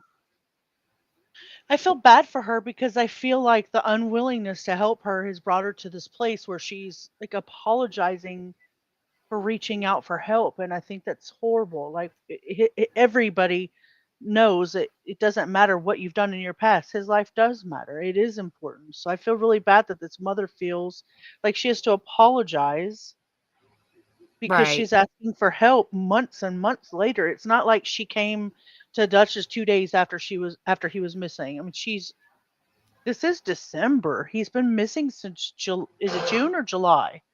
July. Yeah, it's July. So he's been missing for a long time. So yep, you're absolutely her to apologize. Right. And it is sad that she feels like she has to apologize for asking for help. It really is. I can't imagine the suffering she's going through right now. Basil is on the bed right here by me. He's actually looking at me right now. So I want to let y'all know where he was. I know y'all ask. He's just chilling, laying down, relaxing. And who was going to go start a new life with his kids, and he wouldn't have just left his money behind and everything like that. There's so much that doesn't add up, and I feel like law enforcement has dropped the ball every which way but loose in this case. Absolutely. Yeah. Well,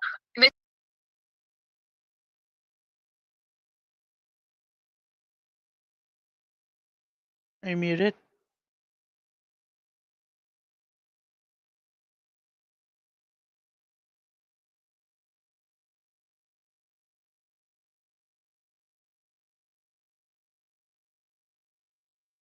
Did we lose you?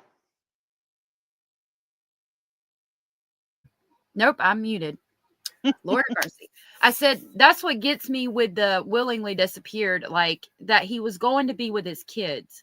I would think I could lean more towards willingly disappearing if it wasn't for the fact that he was going to live with his children. Like he loves, from what it sounds like, he was going to be more with his children. You know what I mean? So I don't see him disappearing on the way up there.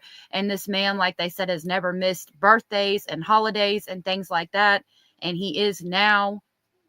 I just, I want to be fair and put all scenarios out there, but I just don't feel like he did this willingly. In the Facebook group, it also says that it's like, I'm thankful to hear about some extra information going on, but do we know what's going on? This is the third person to go missing out of our area and that was 18 weeks ago. There's no update on that. There hasn't been much going on in the Facebook group itself since July. But Okay. the fact that there's, more than one person missing at a time too, it's like I would assume that the police would see that as an issue Yeah. and start processing things correctly instead of sending it back with the family, and Yeah. it's scary. Yep. Absolutely. Absolutely. Mr. Garcia, when he first got out there, these detectives were on vacation supposedly, and he had to talk to the supervisor. The supervisor was very upset because they had all the whole timeline wrong. Oh my goodness. He had to get them on. He goes, I think I just got some detectives in trouble. I go, how's that? He goes, because they didn't have they weren't doing anything. So he got up there and he kind of got the ball rolling, but he ended up ill, so he had to come back. He had to, So they had to get help from outside of the area, from what I'm understanding, and get somebody else to go up to get the ball rolling on this investigation. That's concerning. come back home, and then his wife got sick too. So, Well, I'm glad that you came on panel, and I'm glad that we had so many of his friends and family in the chat, because Absolutely. y'all were able to provide us with a lot more information. Yes, that really helps us tremendously. And we just want Paul to be found and to be safe so that he can get, if he needs help, he can get the help that he needs, because absolutely. I know that you love him, Cherries. I know that all of his family and friends that are here in this chat right now want nothing more than for him just to be found safe. Now, can you tell us the name of the podcast that's been helping you out there in Oregon? So there is a podcast we're about to hear about. Abellis asked, has David Paul Des of Missing 411 covered Paul's case? I'm not sure. It'd be a good question to ask. Maybe we could email him and see if he has any ideas or can help get the information out there. Her name is Veronica. The only thing is, like I said, I have her phone number. I can get you that. I can get everybody. If you can give me the name of her podcast, I would like to share it. Yeah, that would be absolutely wonderful. And she wants to do a live vigil for him too. Not like he's gone or nothing, but just a vigil, to bring him home, or just to really get up prayers for him. Well, if you put something together, I'm happy to help. I'm happy to make a flyer for the vigil at no charge. If there's any artwork or anything that you need, just reach out to me. I'm happy to contribute and help in any way. And that is just so sweet and commendable. I really appreciate the fact that she does all that. That is just the sweetest. Me and Artic, and I know there's creators here that have channels. I know they would be more than happy to share that on their community wall if they have Facebook, Twitter, so we can get the word out. Oh, absolutely. I wish I lived closer so I could much. I could be there I'll in get you person. I will get you all that information from them. Okay. Like I said, they're out there and they're ready to go. They're like, just give us the word. So, I did message her today and let her know that I was gonna speak with you. We're going live. She might be in there. She was probably listening, but I will get with her so we can get the name of the podcast and everything for you. And do you have flyers? Do you have flyers? Because I make missing flyers at no charge. If you need a flyer so that you can print those, let me know. Yeah, I can. Carlos's wife had made some, and then Liz had made some, but yeah. Abella said, David Paul Des does amazing work. His videos are so interesting. Check him out if you haven't sometime. I sure will. Some new ones would be perfect. You just send me the pictures that you would like for me to put on there and the information. If there's a reward, whatever you feel is, we've got a picture of his vehicle, and that has been located, whatever information we need. Once I nail down this timeline, I want to get a summary together, and then I will let you approve the flyer to make sure it's exactly what you want. And if it meets your standards, then I will share it out, and I will make sure everyone will see it. Exposure is crucial. Absolutely, Abellas. And I will share the poster on my community wall again today after this live. And I'm going to remind everybody that her live should be going on tonight, and to be there. And if you guys want to grab that picture and share it out anywhere you can too. I know you shared it up in Canada, Abellas, and I really appreciate that. You're so amazing. Thank you for that. You all are. You all are so amazing. And I love our speculating family over here. You guys are just the best.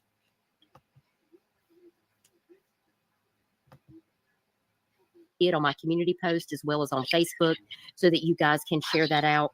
Awesome.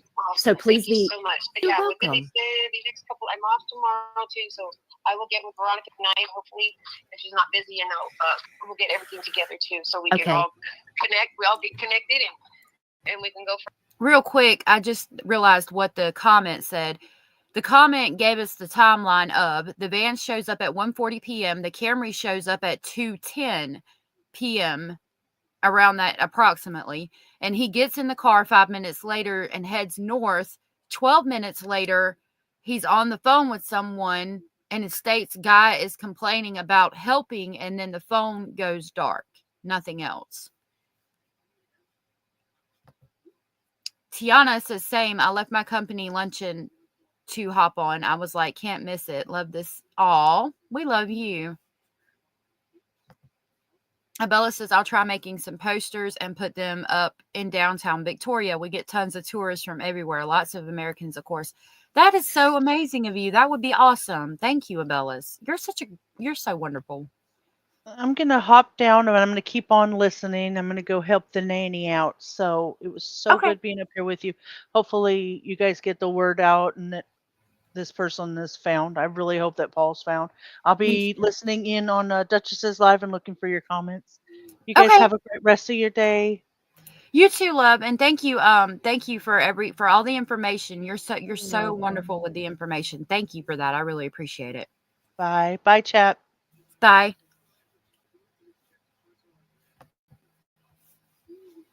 Go from there. That would be wonderful. Now, do you currently have flyers out there in Schmaltz and around those areas at the gas stations, local businesses looking out for him? Yes.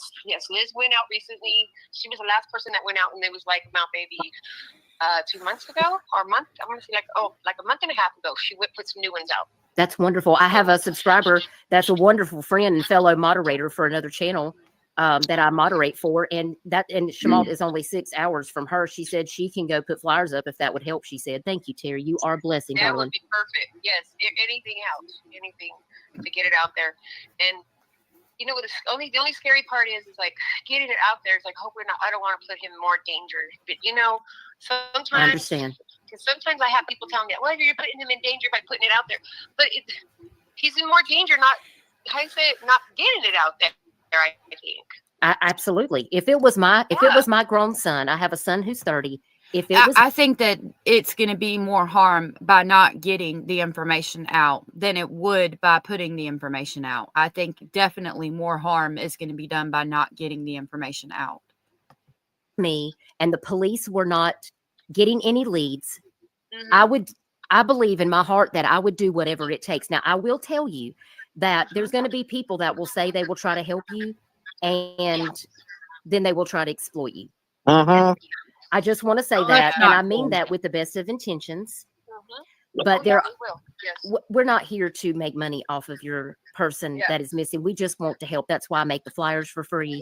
I'm just here to help in any way that I can. If there's something that we can do to push this information out, to get out the factual information, if there's something that you want us to share or updates you want us to put out, if you will just let me or Artic Fox know, we're happy to do that. We're happy to support in any way that we can. I did want to mention that I had Haley go ahead. I don't know if she did, but she was going to put, like I said, another GoFundMe for, to help Paul, right? It says to help him, like I said again, like for gas or anybody that needs it to get out there. Okay, so like you said, be careful with it being exploited, but I want that out there so people can have that help to do it, because I have so many people that start, what do you need the money for? What do you need? It's not about that. We need to not think like that. If they want to do it and they're going to make, I said, get the donation so we can get out there and do it, then I think it's a good thing. Okay. Yeah, I agree. Now, I do have someone that has asked another question. LFT says, without being intrusive. Again, I mean, I don't like the people if she's taking donations and you want to give donations, I feel like you're giving donations to the person to do anything that's going to help in locating him, which means driving around in your vehicle, eating because you have to eat while you're driving, putting up flyers and things like that. Like if you're going to donate to the cause, then donate to the cause and don't worry about that. You know what I mean? I don't like that stuff. Like with what we did yesterday when I was sharing about the mountains, and you guys were just so generous and gave so willingly to that. I am going to be getting up with the pastor of the church and finding out ways that I can either buy directly from the Amazon wish list or get the money to him directly to give out to the families. You know what I mean? And I'm going to provide the receipts on a video or something that I do that. But, you know, I mean, I'm giving the money to the pastor or to the Amazon wish list in hopes and in expectation that it's going to the families of the victims of the hurricane. You know what I mean? Like, I'm not going to be chasing them down and like, okay, what did you spend it on? I need to know every amount, every dime. You know what I mean? Like, it's donated to them to help them. You know what I mean? Abellis asked, was Paul seen in town buying shoes before or after his car was found in the forest?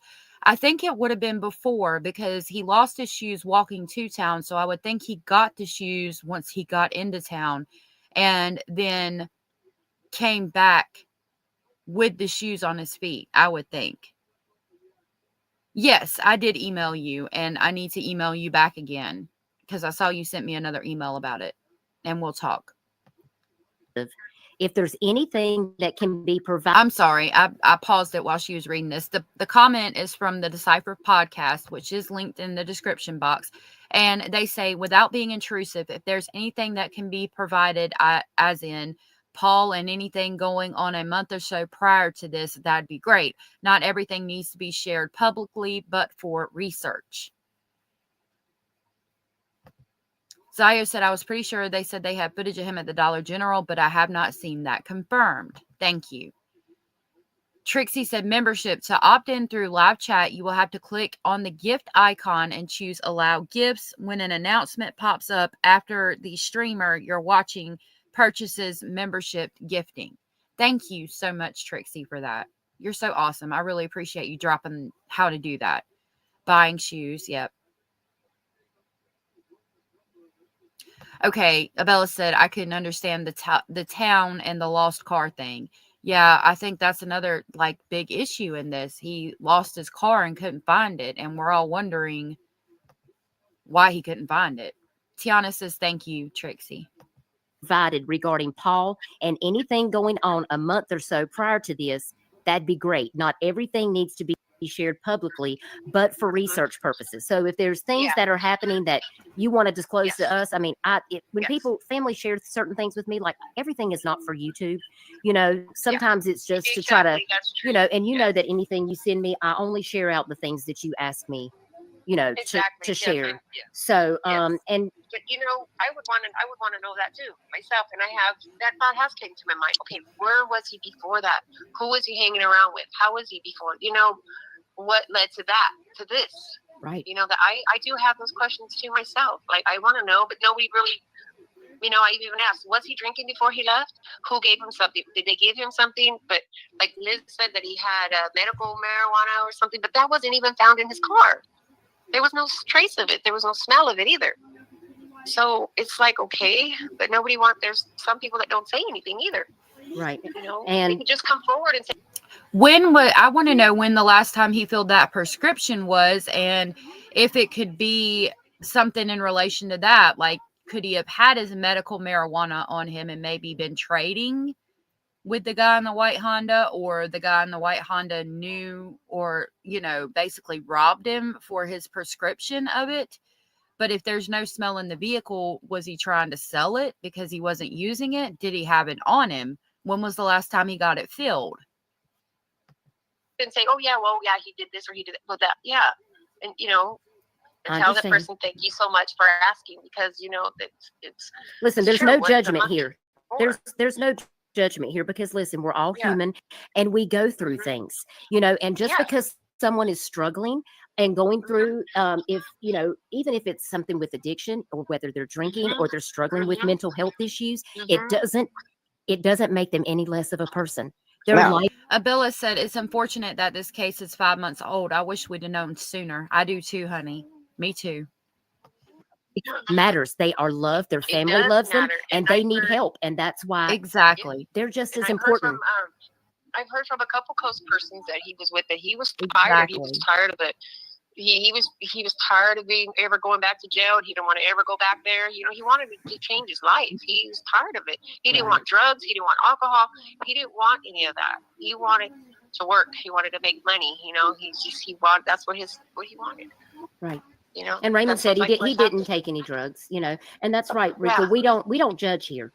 It's not our place to judge, because that's we are just here to offer help, to get out the factual information, because every life matters here on this channel. Whether they're a child, whether they're an adult. You never know. Maybe he was tired of being around people that drank and did drugs or whatever. You know, I talked to him about that before. You know, and I told him, you know what I did, and he says, "What's that, Mom?" I go, "I went far away." And he goes, "Yeah." He goes, "I'm about ready to do that." You know, and Harry maybe, Dean, you know, he probably said he was on a new life chapter journey. Right. And could he have disappeared willingly? Absolutely. It's absolutely possible. But I mean, like I've said before, the issue for me is the kids. I don't see a parent leaving their kids, especially when they were going to be with them, and try to start a new life with them. Now, could it be possible? Maybe he's, you know, was like, I don't know. He said he wasn't getting along with the son, so he was going to stay with a niece or nephew. So I might have had his kids wrong, but so maybe it's possible. Maybe it's more possible than I'm thinking it is. I don't know. This case is weird. that's what he wanted. He wanted to go and be with his family and start and go to work. I believe he had an interview that following week. Okay. Up there in Washington. So I mean, he had a whole plan. He had a whole plan. Yeah. Yeah. See, that confuses me, because someone that has made plans, I'm going to go get a job, I'm going to go live with my kids. Yeah, that's weird. Someone who has plans isn't going to go willingly missing. But again, I mean, Hannah Kobayashi. Going to move on. I don't know much about the case, but from what I'm understanding, she disappeared willingly into Mexico. So on with my life doesn't sound like someone that's just going to change their mind in the middle of Oregon and just disappear. So, exactly. And who did you say he was going to stay with again at Moses Lake? With Lorenzo Suarez, his nephew, Lorenzo. Okay. Which is near his kids, because they're all in the same town in Moses Lake. Okay. Yeah. Okay. And Locke said the only thing that he had taken was a weed pen and was found in his car. Okay. A weed pen? Good. So we know that now. Yeah, he's going to stay with his nephew that's close to his children. I don't see somebody leaving and disappearing and not telling their children. And we now know that the pen, which is going to be like a vape, was the only thing he took, and it was found in his car. So that rules out possible robbery over the marijuana prescription, or selling the marijuana prescription for some kind of other narcotic. Oh, a vape pen? Yeah. Okay. We found one vape pen in his clothes, but there was another one supposedly that he used. Oh, okay. But we didn't find that one. Okay. Oh, yeah, we need to find this white Camry, the driver of the white Camry, because there's a lot of questions. Did the officer say that they were keeping an eye out for it? Because I just wonder how often that it frequents town, because this town is not very big. There is not a large population. It's very spread out, which makes me think that this white Camry probably comes through that area more than once. I'm sure it's around. Exactly. We need to locate the Camry. I will sit with you guys, and I'll talk to you about this one thought that I have, because there is a white Camry in the area. Well, Luke says there's too many white Camrys in the area. Right. Oh no, that's possible too. I guess we need to have y'all looking out for the one that doesn't have a tag on it. But how do we know if they took them off just during that time? Just to go. Well, that's true. Yep. That's true. Yeah. Because if you're up to no good, you definitely don't want somebody to be looking at your tag. The guy was a lot smaller than Paul. That's the thing, is if you look at the guy, he's a lot smaller than Paul. Paul's a short, stocky guy, tough guy, and he's very athletic. So if the guy is much smaller than Paul, that's going to be very identifiable, because Paul's already small at 5 foot. I mean, there's not many guys that are right at 5'2", much less smaller than that. I mean, that's kind of identifiable.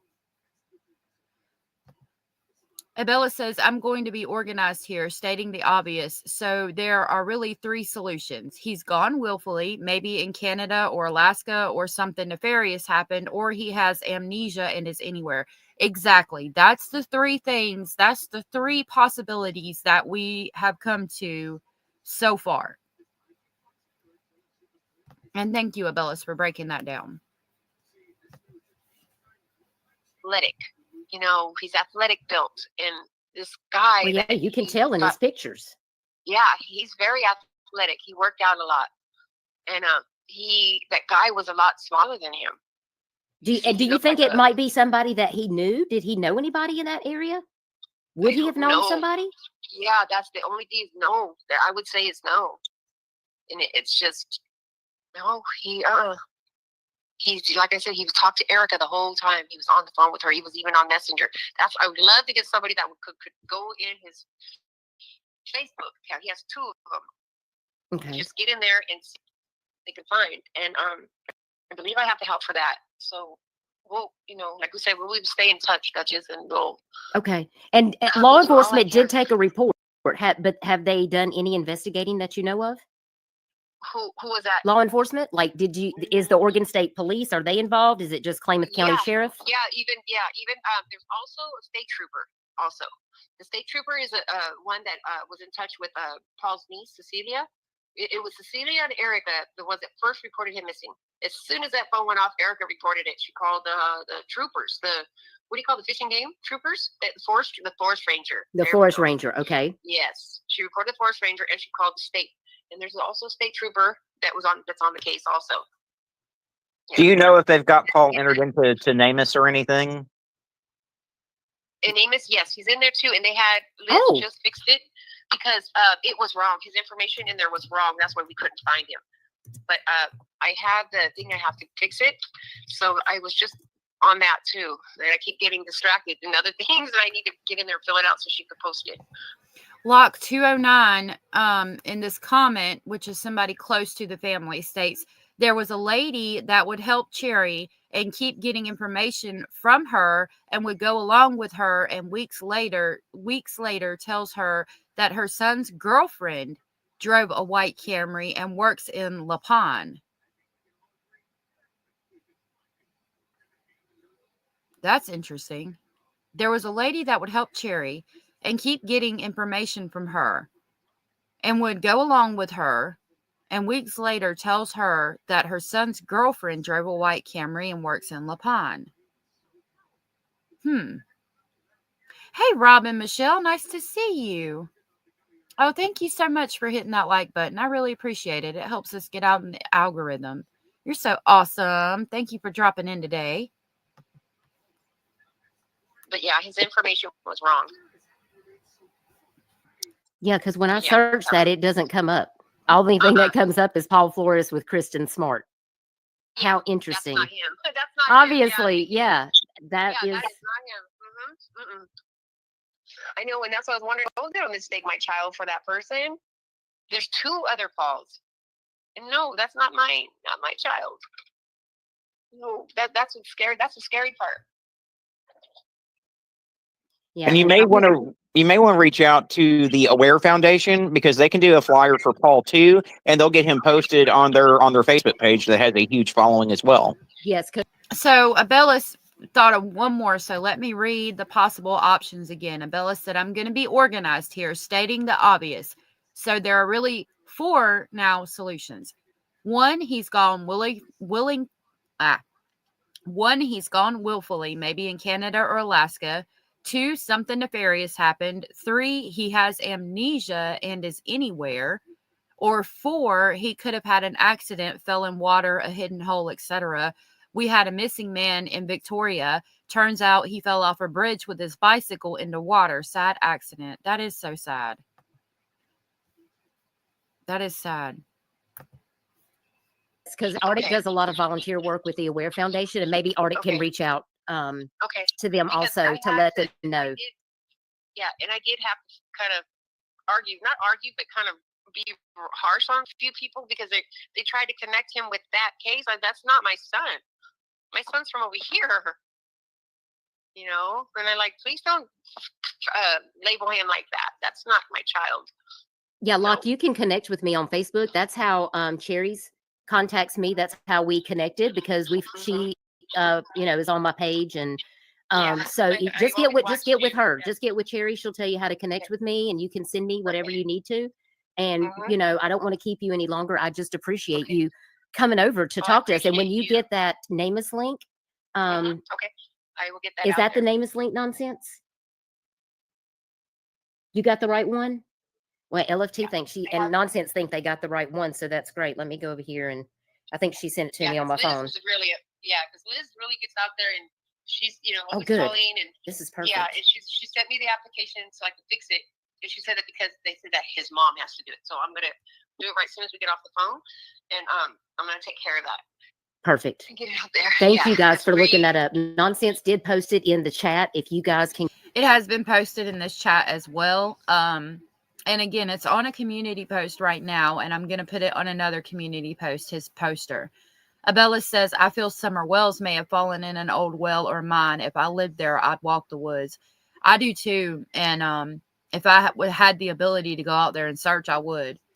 That's it's a heavily vegetated area, and I'm wondering if that happened as well. I think a lot of people have searched for her in the area, so I don't know. I don't know what happened to that poor baby. God, she was beautiful, though, wasn't she? She is beautiful, isn't she? Can go over there and click on that link. You will be able to see his missing persons profile. He doesn't have a picture up, but like Sherry said, she is working on getting that information updated. Out there, yes. She is a little tomboy, and she probably did explore. So you're absolutely right. She is so adorable, isn't she? Have y'all seen the picture of her in the church? It's precious.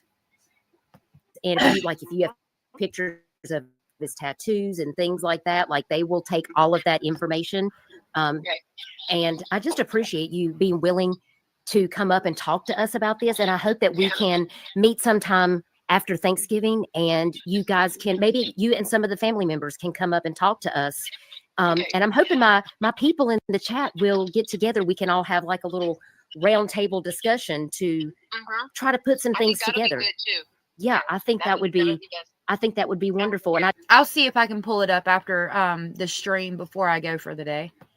I just wanted to thank everybody for being here, especially Rika and Elizabeth Gardner. Thank you for being here. Lope 209. Liz is the one that she's been through up and down. I mean, from the beginning, she's been my right hand. We appreciate you, Liz, so much for all of you guys being here, and I really hope that this has a good result and that Paul can be located immediately. She's even gone out there by herself to put out flyers and look. And it's been hard on all of us. I know it has. Try to take deep breaths. Listen, one day at a time. And I will send you some resources that you can read over. And just remember to take care of yourself. Make sure that you're eating, that you're getting enough sleep, because there's only so many tasks that you can accomplish in a day. I know. And just know that we're going to do our part by sharing out Paul's information and his flyer. And I will get to work on a updated flyer that we can start circulating. You keep us informed about the prayer vigil. Guys, don't forget to go over to the Facebook group. Norma, I hope you have a beautiful day. I'm not done. We're going to listen to the end of this, and then I'm going to pull up. I just found 2 pictures of her that I was referencing, and I emailed them to myself. So I'll show y'all the pictures of Summer Wells, who is currently missing. She's been missing for, I think, 4 years now, out of Tennessee, which is closer to me. I'd have an easier chance to go search for her than I would for Paul, unfortunately. But again, the whole point of sharing these is to try to get the information out. And again, if anybody's watching the replay or anybody that's here now, I'm going to post his poster again on my community wall. It's already out there on one post. Please feel free to share it. Isaiah just dropped the link in chat. Please feel free to share it on your community wall or print out a picture of it and post it in your community somewhere. Oh yeah, Norma, I figured that's why I want to let you know I wasn't quite yet, but we will in a minute. We will in a few minutes. I always look for Michael Donahue when I walk in our parks and the beach, etc. after 30 years. Yes, you had asked me to put him in the missing children's videos. and I put him in the last 2 that I've done. I'm going to try to keep his picture in there as well. I was thinking about the picture of Paul, and Dutchess has dropped several other missing adults that I was thinking about adding to my intro, but it's usually missing children, so I don't know. But I can at least share it on my community wall, and I can probably share it in my video too. She dropped one of a lady missing out of Chapel Hill. Now that's real close to me, and I was looking at it, and I took note to see if I could maybe see her out and about when I'm out. I will let you know when the NamUs profile gets updated. As I get more information, we'll be back after Thanksgiving. And y'all, please put some hearts and prayer hands in the chat for Cherry's and Paul Flores' family and his friends. And thank them so much for giving their time here tonight to share Paul's story. Thank you, everybody. Because it's so important. It is very important. So, and thank you, Cherry, so much. And we will catch up. You can reach out to me anytime. Just give me a text. I'm usually busy with Mom and Dad, but I will let you go. Praying for them. Thank you so very much. I'm hugging them right now. I appreciate you so very much. And we will catch up very soon. And I hope you have a good night. Okay, and you have a happy Thanksgiving. You do the same. I'm here talking to you before that. Okay, sounds good. All right. Thank you. All right. Bye-bye. Thank you. Okay, y'all. Wow. I'm just that was a lot of information. It was, and way too much for us to try to cover in such a short period of time. I mean, we're going to have to do an in-depth live stream on this one. Yep. Elizabeth, 25 months. You are such a wonderful friend to me. And I love you so much. Thank you. Thank you. China. We went to China. We're going to the moon. We go to all the places, y'all. And today we went to Mongolia. It did happen. When you come here, She did. Somebody dropped in chat the longitude and latitude, and she put it in her Google Maps, and it took her to Mongolia. So that's what she's referencing. Never know what might happen when we're live. Anything could possibly. Please, yes, a candle lit for Paul tonight. I have a candle that I light every night for the missing, and it's lit 365 days a year. And I always say a little. That is good. That's a good idea. I heard something. I thought it was the kids. It's a bird. I always say a prayer for the missing and people who are suffering all across the world every night. It's a good idea to light a candle too. A little prayer. Because we have so many people out here that are missing under suspicious circumstances. And right. I had no idea that Paul. That's the issue with him leaving willingly. There's just so many suspicious circumstances. But again, playing both, I try to look at everything from all possibilities. If we want to compare the Hannah Kobayashi case, I'm sure she was missing under suspicious circumstances as well. And she did go willingly. Had been through such a traumatic experience where he has a brain injury like this, and to know that he was not thinking. That is a good idea. We will make a candle emoji. That is a good idea, Abellis. I've also got to update your badges. I think I've only got 2 different badges, so I've got to make badges for my members. In his full capacity, when he was out there sending these messages, and that he thought someone might be after him. He goes in, gets a ride into town to go back to his vehicle, and he gets in a car with a stranger with no tag on his car, and it's seen on footage from a gas station, and he's never been seen since. And it's absolutely scary. I'm speechless, and I'm definitely going to need a huge whiteboard for this. And me too nonsense. I really do hope that Paul is found and that he is safe, because they deserve to have closure and answers. I truly want to know the same thing. Artic, how many times have we talked about these cases and law enforcement just, they wait for the family to bring them information? Artic, how many cases have we covered like this where the law enforcement's just like, well, if you find anything, let us know? Oh, it's countless cases.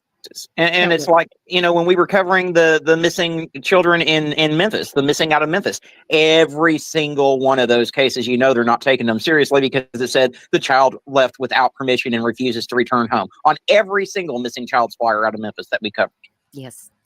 Michelle, I love you. You're the queen. You're the queen of the Discord, and you're also the queen of the YouTube channel and the admin moderator. I win Elizabeth. 26 months she's been a member. Thank you, Michelle. You're my best friend in the world, and I appreciate you and all your support. Thank you so much. And thank you, Nonsense and the Good Nun. Y'all had excellent questions. Elizabeth Lander, Peekaboo, Chico, Rika, thank you so much for being here. I really just appreciate all of you. LFT, you guys had a lot of great insight. Elizabeth, thank you again for being here. I really appreciate you so very much. Please keep us informed. I am pulling up the pictures of Summer right now while we listen to the end of this. And so I can show you guys real quick.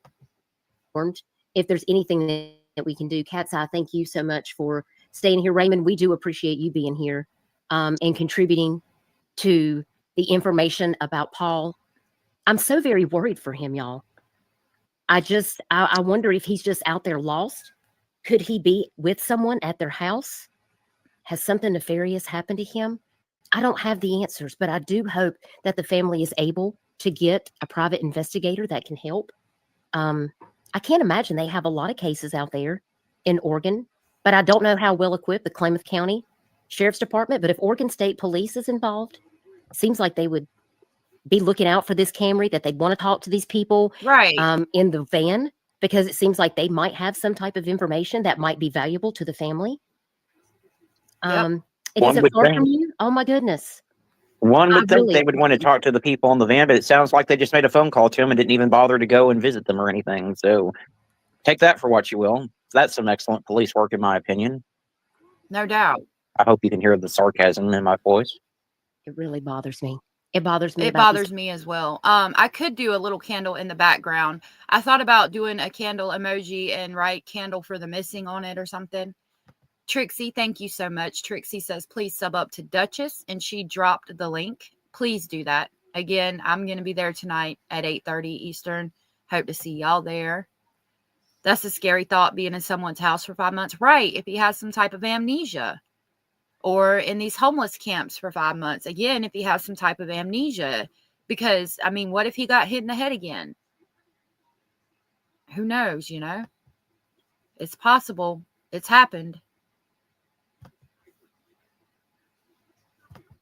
These cases, because I feel like sometimes law enforcement doesn't consider some of these cases. I look at some of these other missing cases that people talk about on their YouTube channels.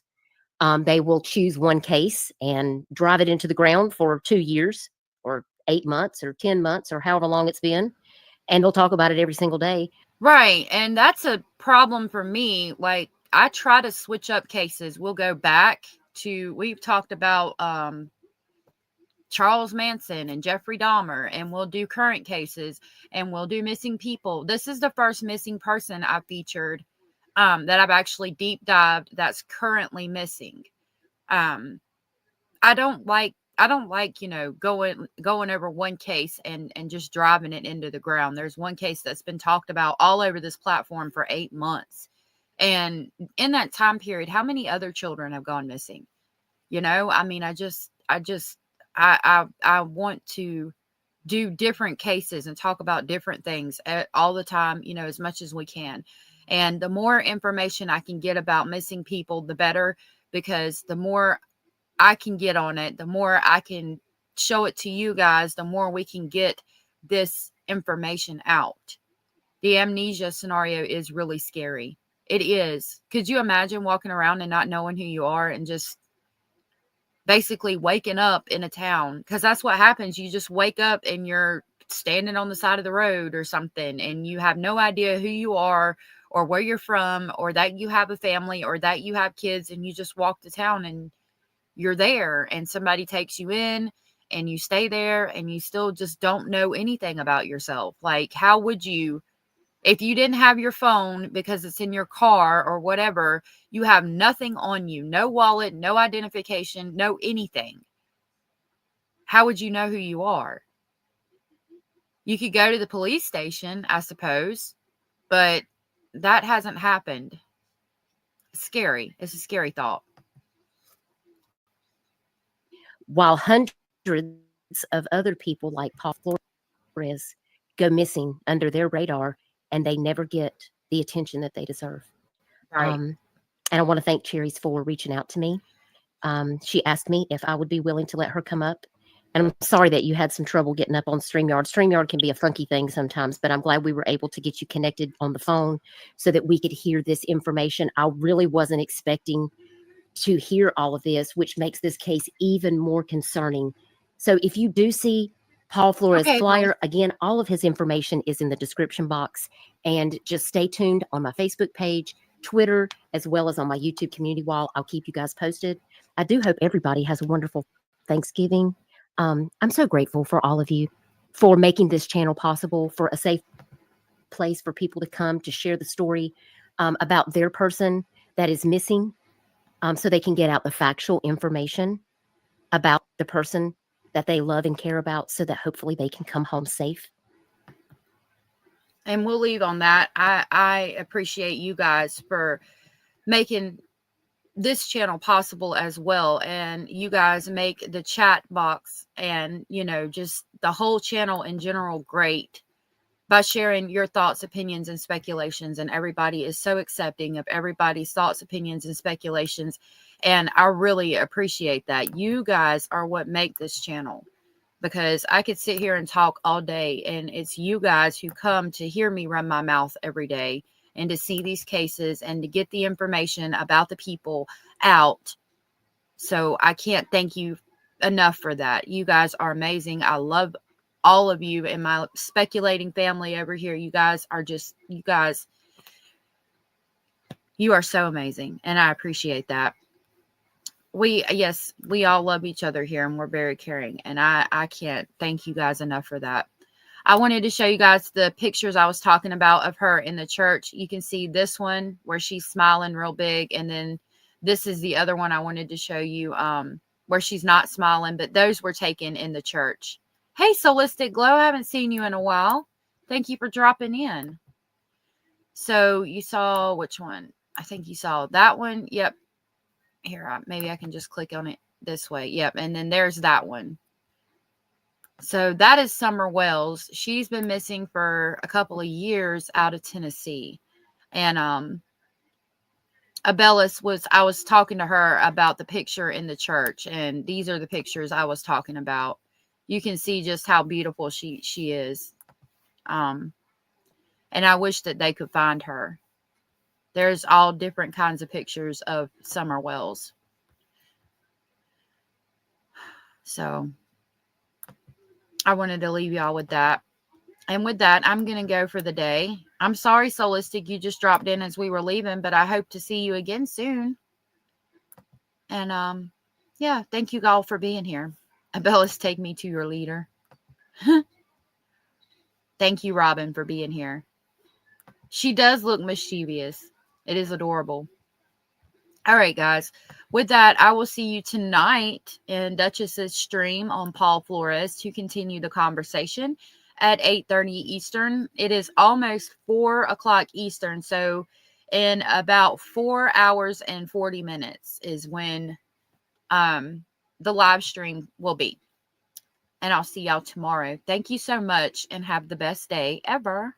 I will drop his information again on my community wall so you guys can share it out. See you tomorrow, and I love you guys. Bye.